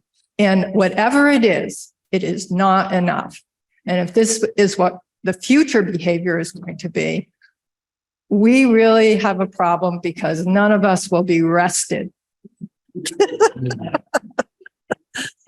Janet Rothrock, 618 Nersnack Hill Road. There was a noise line. I think there may still be, but they used to answer it more regularly.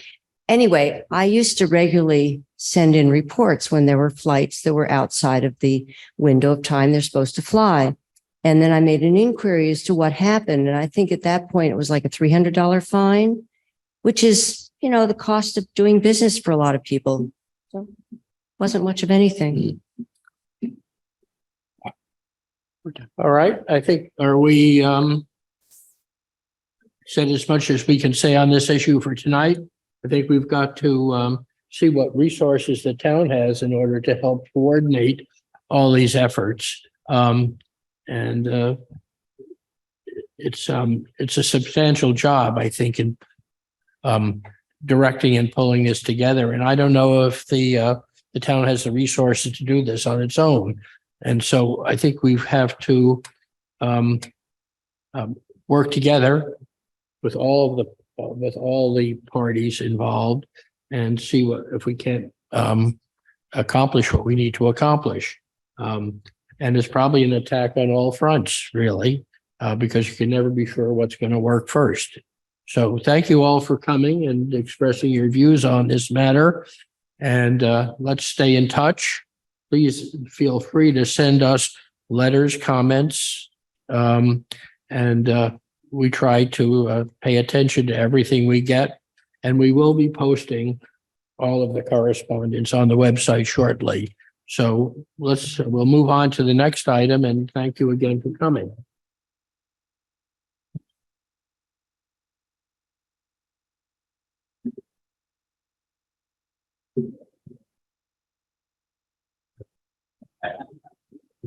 Town meeting, doesn't it? Yeah, it does.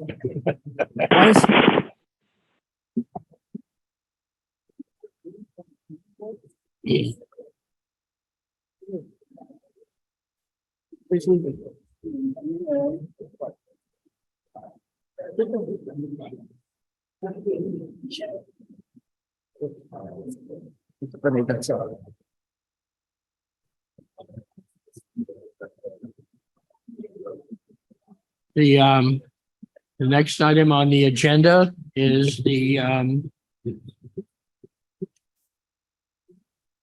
outreach program for the MBTA communities multifamily zoning.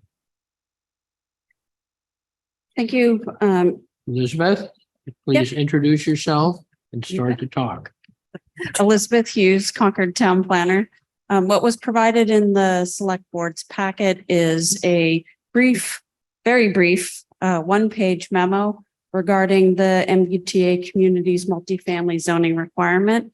It is adopted in 2021. It is Section 3A of the Zoning Act, law requiring MBTA communities, which are those communities that have commuter rail, bus service, transit service, and some adjacent communities to provide by right multifamily zoning.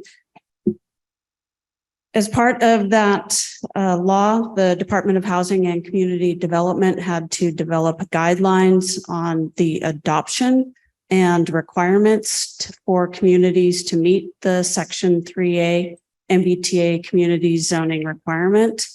They're fairly lengthy. They go through and talk about the required size of the districts, the number of units, capacity for residential multifamily development, requires a GIS compliance modeling that's very detailed. And what we have done within the planning division is we were successful in receiving assistance from the Citizens Housing and Planning Association, CHAPA. They have a community engagement consultant specifically for MBTA communities and adoption of compliant zoning. We were also successful in getting assistance from the Massachusetts Housing Partnership. They have partnered with a number of planning consultants to assist MBTA communities in the actual drafting of compliant zoning, drafting of compliant districts, and the areas for those districts, and also to assist communities with the GIS compliance modeling. At this time, our community engagement consultant has agreed to come to the housing roundtable, which is going to be on June 7th at 7 p.m. It is going to be virtual, and the housing roundtable includes the Concord Housing Authority, the Concord Housing Development Corporation, the Concord Housing Foundation, and the Concord Municipal Affordable Housing Trust to discuss, and as well as the Select Board, Planning Board, and Finance Committee to discuss the whole topic of community engagement and how to have the housing advocates basically become, a more grassroots effort on moving forward with the community engagement as we try to develop compliant zoning. Then we have met one time with our consultant team with Horsley and Witten. They are the consultant team through the Mass Housing Partnership. We did a brief site walk around the West Concord commuter rail station and a brief site walk around the Concord Center commuter rail station. Then sat back down with them in the office with our GIS analysts from the town and looked at the areas around those two districts, got their input on the size and the characteristics of the district, and outlined a draft. In your packet were two maps, one for West Concord and one for Concord Center, that outlined a potential district that the consultant will be doing the GIS compliance modeling to see if that area of the district even comes close to meeting the requirements of DHCD's guidelines on the number of units that have to be able to be built based on the guidelines and the restrictions that DHCD has outlaid in their guidelines. And then the last item is a draft outreach plan for phase one. It identifies key stakeholders, which are Select Board, Planning Board, Finance Committee, Public Works Commission, and the different affordable housing groups. And then it also outlines other related or interest boards and committees and stakeholders. The timeline starts with a May and June, the initial housing roundtable. After the housing roundtable, we would be looking to work with our community engagement consultant and the housing groups and the key stakeholders on having a basic, what we're calling an MBTA Community Zoning 101 public forum. And it really is just a public forum to have people to be able to ask questions specifically about the zoning, which is only for the actual law is only about 4 sentences, but then specifically ask questions about the DHCD guidelines, what communities are expected to do, and how they are supposed to move forward. To get the facts out there and to be able to educate the public first on what it is that these communities are being required by law to do. And that we're looking to do at the end of June. Then in July and August, we will continue with community engagement, but likely more in Aaron Stevens, the senior planner in the planning division, has developed a web page, a frequently asked questions document, one-page information documents on different topics. And that's going to be populated on the web page. We hope to have that up within the next week before the housing roundtable on June 7th, so that people can start being informed about what is real, what's required, what's possible, and what is just, fear of this new law and the requirements of DHCD guidelines.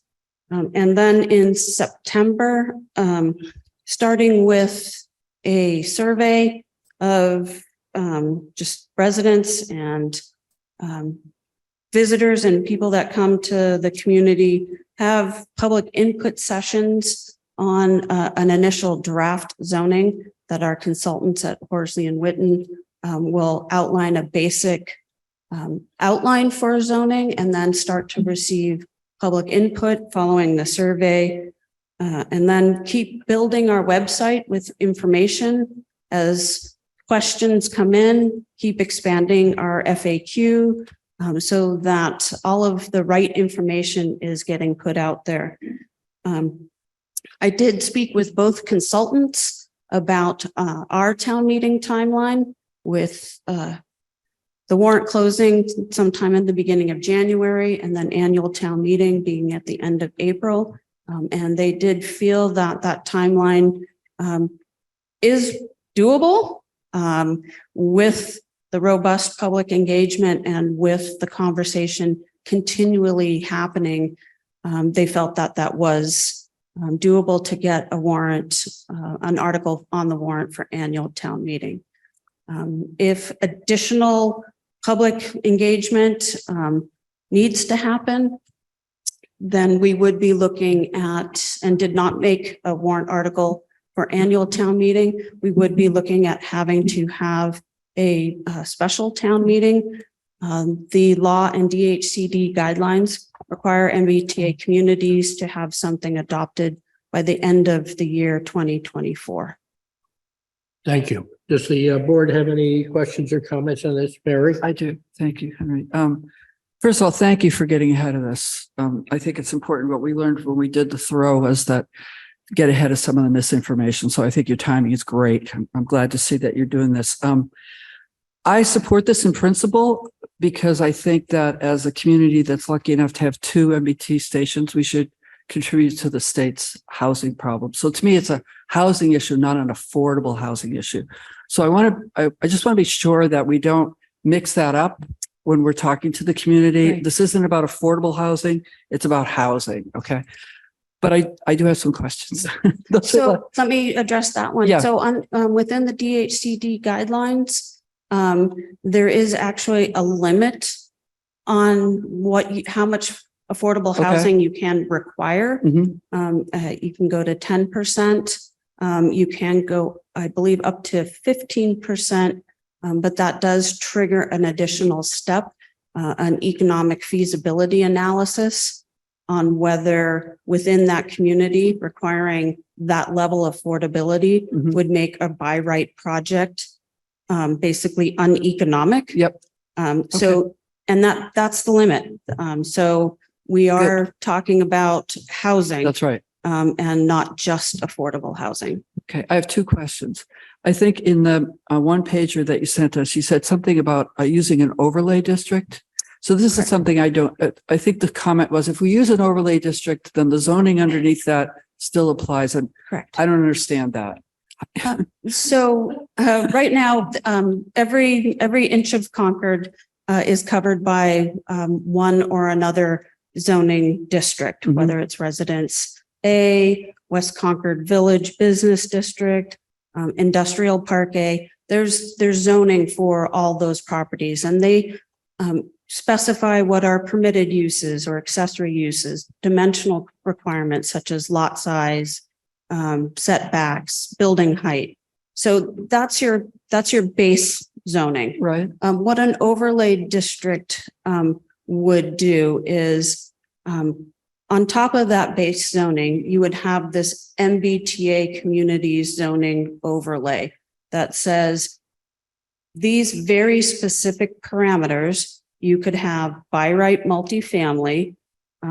It's going to be limited to, this height. It's going to be, limited to 15 units per acre. It's going to be very specific on what you could do only for multifamily housing by right. In speaking with our Horsley and Witten consultants, they are working with other communities that are similar to Concord as far as our village centers and having that mixed use and wanting to retain that mixed use and that character. So we've been talking with them about in the MBTA communities overlay zoning, incentivizing people who want to do mixed use. So first floor commercial and maybe 2 floors of residential. So we'll, if you want to do that, this is going to be the, specific requirements. If you want to just do multifamily, maybe the zoning says you can only go 1 story. So trying to incentivize in those village districts, something that the community would rather see, such as mixed use development. I have one more. Sure. One more. Okay, I've got another question. One of the arguments that you put forward in the written material is the Attorney General's guidelines. And I'm wondering how are you going to address skeptics who think that that's just there are skeptics who think, oh, well, that's just a kind of like an empty threat. And does she really have any power? Is she really going to file a discriminatory suit against the towns? I mean, you don't have to have an answer now. I'm just saying, you got to think of an answer to that one. Well, I think what the question there is, I think that the document that you presented is, I think, more a sales document than an informative document. And so I think I would like to see that document be somewhat more balanced in terms of not only the fact that the parameters are likely to change over time as as more communities are involved. Right. But and certainly the question of asking us to adopt a specific map of where those zones would be is something that is, I think, is very premature at this point. And I wonder, since this is a zoning matter, shouldn't it be in front of the planning board? And because that's where zoning comes from, essentially the planning board hearings on zoning changes. But I think what you're asking for is to initiate an outreach program. I think what we're hearing about, though, is a timeline for a zoning proposal, right? Proposed true. Zoning article that's going to come before. And so what we have in the packet, and I'm just going to put it up on the screen because I have a question about it. So when we look at this map that's in the packet today, how are we supposed to think about what those areas represent?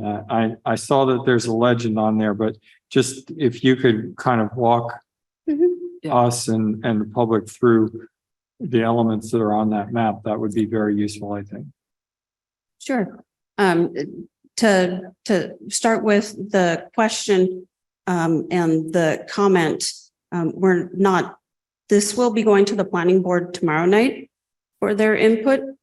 So it is going to be in front of the planning board is the same as that it is in front of the select board tonight.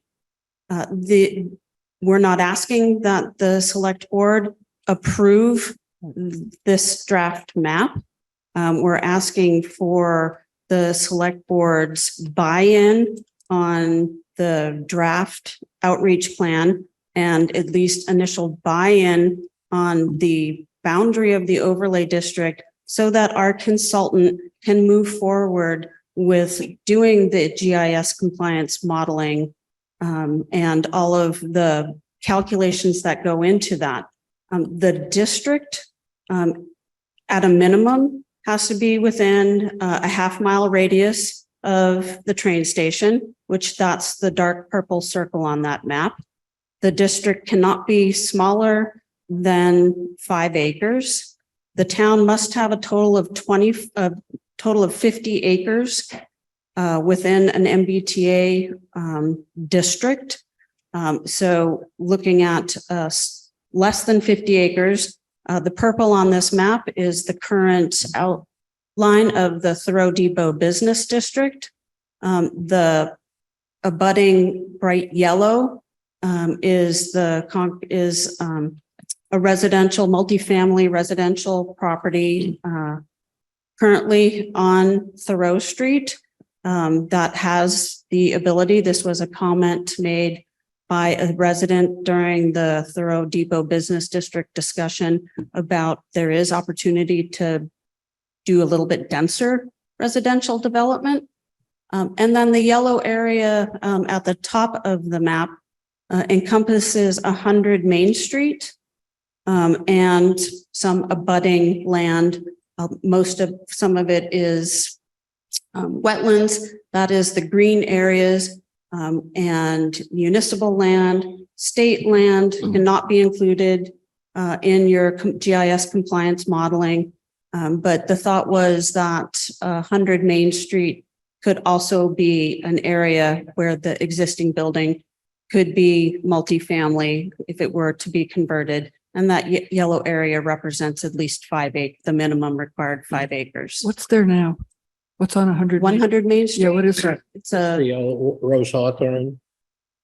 Oh, no, That's- no, is it's that the Welch's, the old Welch's? the old, yeah, The the old former Welch's. Welch's Got building. it. So, of course, one thing to take into account is the fact that the imposition of the zoning on specific areas is probably going to have enormous financial impact on the owners of that land, probably in a positive way, very likely would double or triple the value of the land that is chosen to be included I know. because of the development potential.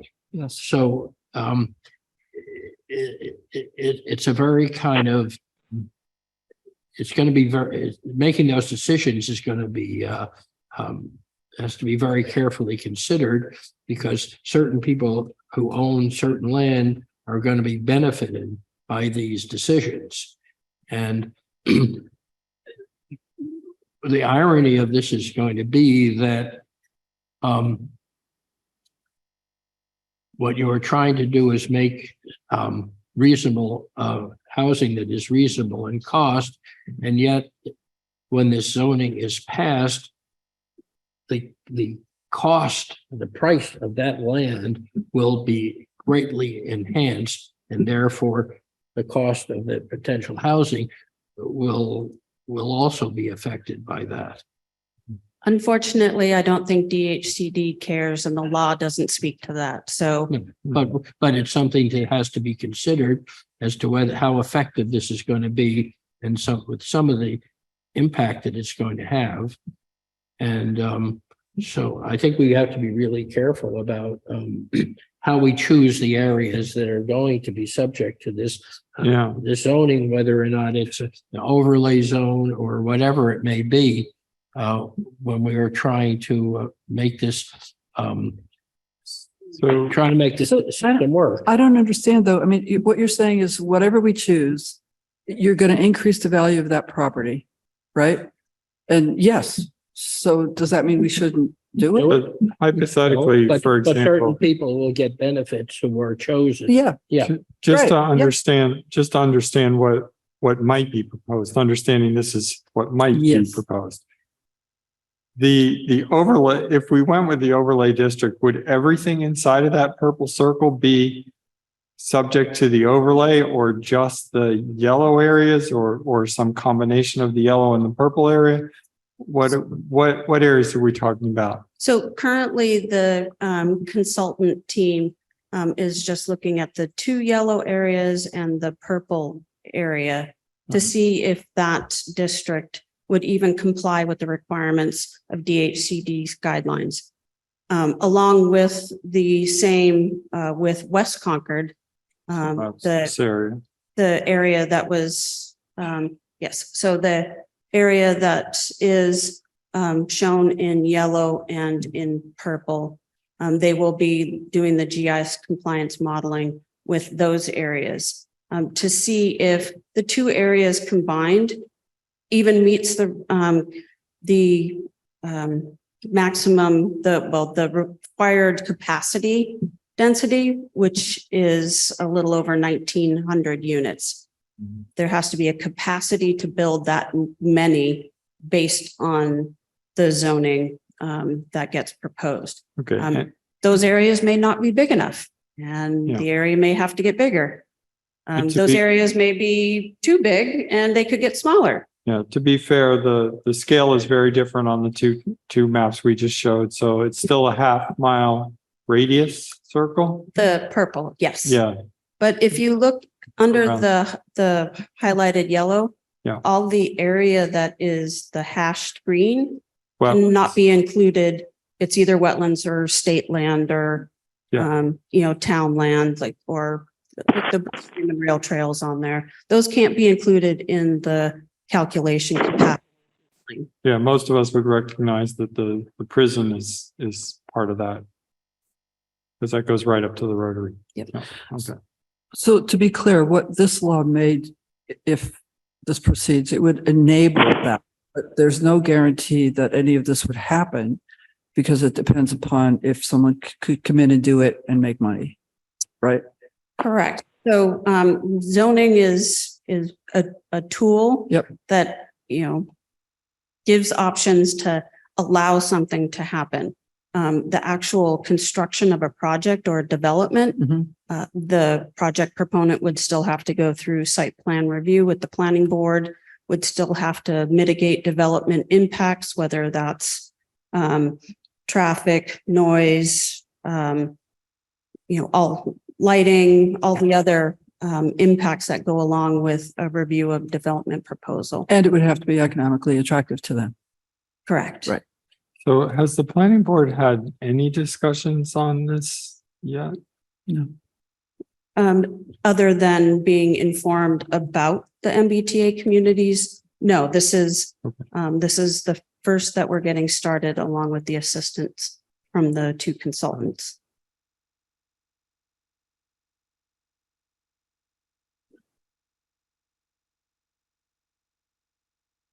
So I guess the question is, I'm not clear why it is you need our approval to go forward with this educational program. Because this effort will require a community-wide effort. It will require community support. And I can tell you that conversations with the planning board following the failure of the Thoreau Depot, which was 2 years of a community, the planning board moving forward with a zoning effort, they feel that, this is going to be significantly different than the Thoreau Depot Business District. And for this to move forward, there needs to be a community-wide support from many boards and committees and many groups. And so if the select board doesn't feel that, if you have suggestions on areas you think the consultant should look at, or whether you want the consultant to look at the full half-mile radius and look at that, or whether there's additional outreach that you feel needs to be done, that's what we're hoping gets accomplished. So I think we're kind of behind the 8 ball on this because we know from the previous Thoreau Depot article that once it got to town meeting, a whole bunch of new people got interested, and that wasn't a very successful outcome on a lot of fronts. This is major changes in our two town centers. And it's complicated, to say the least. I think one of the things that we should probably also include is any and all information we can gather on how Lexington is doing based on what they've passed already. Yep. And what that looked like, how successful is it being, are they encountering any challenges? So I know there hasn't been very much real experience anywhere in the state on this, but it's a very short timeline to get a very complicated thing done. I'm hoping to hear from the planning board that the planning board's really, wants to get out front and is really going to engage the community in this, because the last thing we want to do is have people standing up at town meeting or even at the town meeting hearing saying, this is the first I heard of this. And, can I open an MBTA community facility in my driveway and make money on it if we kind of compare it to the food truck discussion of the last time. So that's an example of how we don't want to proceed. I think the reason why they're here tonight, though, is to make sure that we start Exactly. the outreach. So it's a good thing. I agree.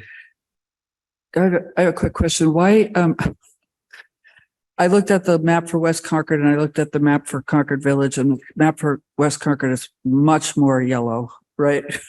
Why is that? Most of that area takes into consideration Baker Ave and Baker Ave Extension, and those existing office buildings that are there. Right. There's a few of them are vacant or have a lot of vacant space. Yep. And whether that is an opportunity to do some type of multifamily housing in that location. Got it. Okay. To look at those there. So the green line that bisects the two slices of yellow, that's Baker Ave Extension. So that it was one of the reasons was to look at that opportunity. And then the purple area is off of Main Street, where there's starting from Chase Bank and Dino's, and over there's the strip mall. Whether somebody we're hoping that what can be developed is a zoning that does incentivize mixed use development. Mm-hmm. So maybe the strip mall, somebody will come in and do a second floor residential. Okay, thank you. Well, I think that there's a difference between the board expressing its support for the process of trying for attempting to comply with the with that particular program, which is different from, I think, agreeing with the specifics of the marketing plan or of the potential location of any of the sites that might be rezoned. And so I think that before, I would like to see the planning board look at this in detail before we endorse it in any respect other than in principle. Mm-hmm. You've Henry, had comments. Yeah, Keith Bergman has had his hand up for a while. Would you like to take a comment from? Thanks very much. Keith Bergman, 56 White Avenue, Chair of the Concord Municipal Affordable Housing Trust. And I just wanted to express support for this process and I'm very pleased that the next Concord Housing Roundtable, which is being held on June 7th, will be an opportunity for some of that public outreach. All of the housing boards will be there. The Select Board, Planning Board, Community Preservation Committee. And at our last meeting, our last roundtable on April 12th, we discussed, I should just back up as a reminder, because no one has said it yet, in the housing production plan that was unanimously approved by the Select Board and the Planning Board last December, one of the specific strategies of that plan is to consider a zoning consistent with the MBTA communities law with inclusionary requirements added. And that's inclusionary requirement is how you could get some level of affordability, as Elizabeth mentioned. So at our meeting on the 12th of April, all of the groups there expressed interest in helping to organize for advocacy around the MBTA communities zoning. So it wouldn't be the planning board going after it all alone. And when and in sharing the panel discussion that night, I just asked for a show of hands from the room, and all the hands went up of, who is going to engage in the process, be at planning board meetings and other meetings when this comes up. And I'm very pleased with the fact that the town is engaging consultants from CHAPA and from MHP to help the planning board and help the community on this process. So thanks very much for this effort. Thank you. So what does the board want to do? We have another comment. We did have one more comment from Pamela Dritt.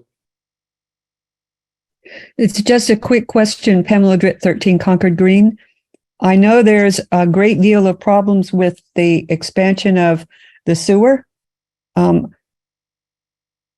Is that being included here? Is it possible to put anything large there because of our overcapacity of sewer? Thank you, Pamela. The requirements to develop zoning do not get into specifics of that nature.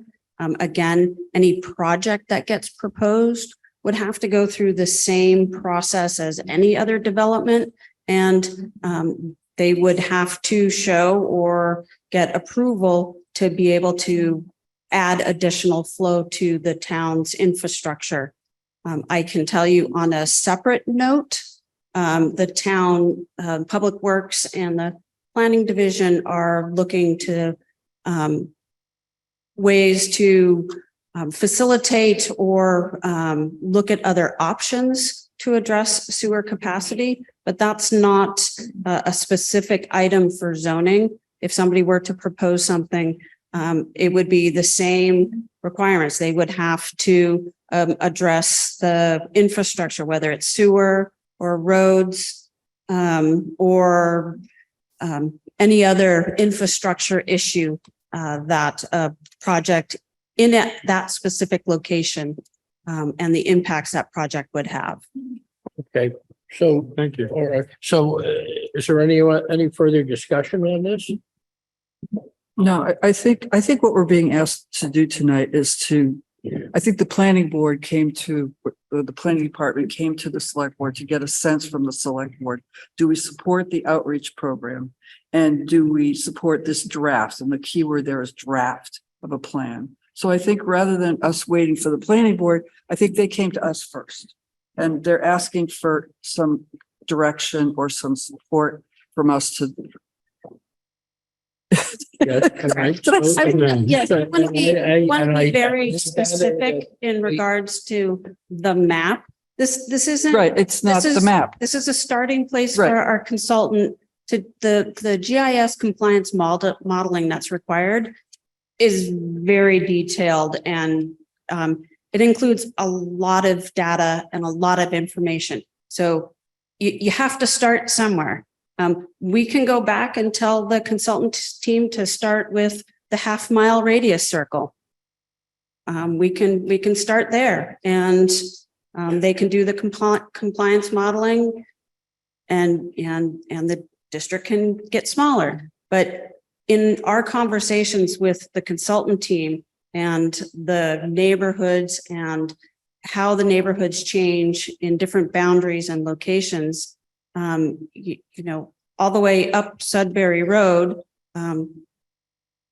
is multifamily by right, something the community wants to see, possibly, but the consultant team has to start somewhere. And that's all this draft map outlines is a start. Could we think, would it work to have us make a motion to support in principle the outreach plan proposed by the planning staff? I would be okay with approving the outreach plan and the draft map or the map in principle. Yeah, I think what we also need to be really clear on is this law is coming down the pipe. Yep. We must find a way to comply with it by next year. If we don't come up with that solution in time for our annual town meeting, we're going to cost ourselves money by needing to have a special town meeting over the matter. And the input that's needed from the community in terms of the desirability of multifamily in some or all of these circles that have been arbitrarily drawn for us needs to be collected Yes. right away, Yes. like June, Well, the next 30 days. That's what if you boil down this plan, the reason I'm saying this out loud, Henry, is because I think that it's easy to say a lot of words, but the real words are, this is a law that we're going to need to find a way to comply with. If we want to find that way, we need input from the community right away. Two things. So the housing roundtable might be the right place to start, but that and any other community input meetings that are taking place in June, because if we all go off for the summer and come back next September and say, oh, gee, maybe we should pick this up, we're not going to have a product that's going to get through town meeting. I agree. I would not be, I would not be intimidated by the deadline if that means that we don't do it right. And as far as the law goes, the only consequence under the statute is that we would not receive certain state grants, which we already determined we are probably not going to be eligible for anyway, because those are grants that we would not get. So, and that's all the statute says. That's all the statute says is specifically that we're not eligible for state funding, but not in general, but specific programs, as I recall it. And and I do not think that the Attorney General is going to bring legal action against us because we're a month or 2 or 3 or 4 months late in getting our zoning changes done if we are working toward it. So I think that maybe it's okay to have some kind of vision toward how and when we're going to get it done, but I would not put excessive emphasis on that. I would like to get going now. Yeah. I think we've named housing as a real priority in this community anyway. That's right. And this is one of a number of reasons to start to address it. I don't really like the idea of doing it sort of with a looming deadline, but like most people, I handed in a paper too at 11:59 during my career. Yes. Yeah. And Terry. Yeah, so just to follow up on what you were saying relative to loss of potential grant revenue, I believe sometime in the last couple of months, we received further clarification on that, and we have a lot more at stake than individual grant programs. I believe all of our state aid is at stake based on the guidance that we information we received from the Attorney General. I don't know, it was probably 2 months ago or so. But It was much broader than what we originally But I think the anticipated. statute is very specific.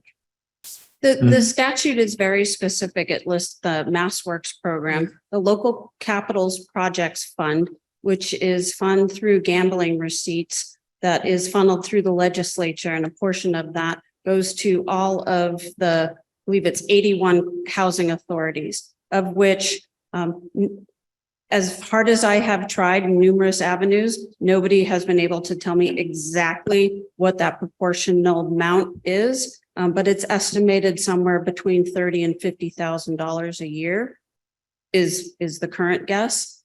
And then the third program, MassWorks, local capitals projects, and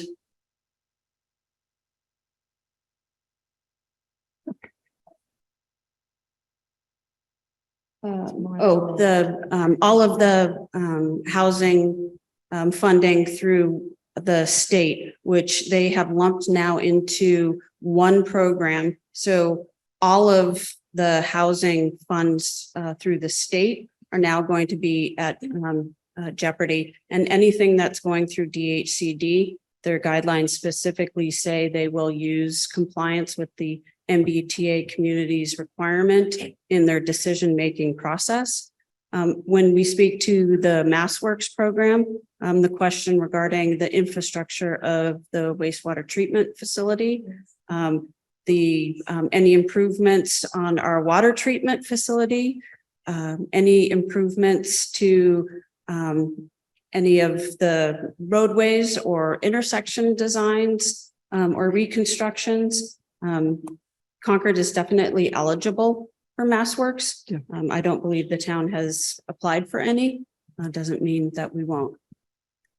So if I could just follow up on the guidance that we received from the Attorney General, and I'm looking for the date, I'm not seeing it, but it says that communities that do not currently have a compliant multifamily zoning district must take steps. Sorry, wrong paragraph. MBTA communities that fail to comply with the law's requirements risk liability under federal and state fair housing laws, the Massachusetts anti-discrimination law, and federal fair housing. And it talks about loss of state aid and civil enforcement action, and that communities cannot avoid their obligation under the law by foregoing this funding. Yeah. That. Thank you. Diane? Diane Proctor, 57 Sudbury Road. I speak as a member of the CPC, but not for the committee. One of the things we learned very carefully working with the Asabet River Bluff project was that what is so essential in any housing determination is really vibrant communication with all of the abutting people. And I think one of the reasons, and I don't mean this to malign in any way what the planning committee did years ago about in the Throad Business District, is that many people were, in fact, Henry, you're right, they were taken unawares. And so they began to speak up, and then all sorts of agitation, followed. I think that very clear communication, perhaps using the bridge, perhaps using direct mailing to the people in that district, is worth every expense we undertake to bring a community along with us as we move forward. And I would just urge that. Thank you. We have another comment from Keith Bergman. Thanks very much, Keith Bergman, 56 White Avenue. I just wanted to add, and I made the point at previous meetings with the board. We will know the deadline for commuter rail communities to comply with MBTA community zoning is December 31st, 2024. The deadline for subway communities is December 31st, 2023. So I think the best way for us to gauge what the Attorney General may or may not do to communities like Concord with commuter rail if they don't comply is to see what she does with any of the subway communities, the rapid transit communities for their deadline. And we'll see that sooner, and we'll all know what it is. Thanks. Thank you. Hi, Moira, 169 Fair Road. Thanks, Elizabeth. I wouldn't want your job. or Marcia's, even though she's retired. This meeting has been quite a surprise to me. I sat on the HPP committee with these lovely, knowledgeable people, including Keith and lots of others. And tonight I see a map of Thoreau Street, which basically would obliterate Thoreau Gardens, where 37 families live. if that was considered. So I just ask that it not be considered because those families could never afford the luxury. We all know that the buildings that are going to be built are going to be very expensive, and that's okay. We need affordable housing. Affordable housing is not, this is not affordable housing. This is housing, and Concord needs housing. But the Row Gardens is one of the few places that teachers, nurses, and people like retired educators like me live. And if you think $2,000 a month is a reasonable rent, it is in this day and age. So that is not an affordable place, but it is a place where human beings live right now. 37 families. And I'm asking you to take it off the map as a consideration. The Welch building does not include people. It's a building. I don't know if the DiGiovannis are up for selling it. I have no idea what they want to do, but I'm telling you as a private citizen, I'm asking that that be taken off the map. What I think needs to be emphasized in that regard is that affordable housing for the official purposes means subsidized housing. This is doesn't not- have anything to do with what it actually costs. Right. The Row Gardens is not subsidized housing. It's rental housing, which doesn't exist in Concord. Very rarely it does. Most of it has been built by the DiGiovannis, Wedgwood Commons, several places. So I guess I'm saying to you is don't take the places you have, look at places you don't have. Baker Avenue, the Welch building, buildings that are not being inhabited by your few citizens who are paying good rents. Okay, thank you very much. I think we're ready for a motion We of are. some kind, or else a decision that we're not going to do anything. So do we have a motion? I would like to make a motion. I'd like to move to approve the MBTA Community Zoning Outreach Plan and a draft in principle as included in the select board meeting packet. In principle. Do I have a second? Do we have a second? Second. Roll call vote. Mr. Dane? No? Ms. Escobedo? Aye. Mr. Howell? Aye. And myself, Mary Hartman, aye. Thank you. All right. Are we ready to adjourn? We have nominations, but that's not a I motion. think the nominations were handled as part of the Consent account. consent agenda today. So I think we're done. We never move for nominations. We move for appointments. Do we have appointments on the We agenda? do not have appointments. All right. So do I hear a motion to adjourn? So moved. Second? Second. Roll call vote. Mr. Dane? Mr. Dane? Aye. Ms. Escobedo? Aye. Mr. Howell? Aye. And myself, aye. Thank you very much, Thank everyone, you. for your patience.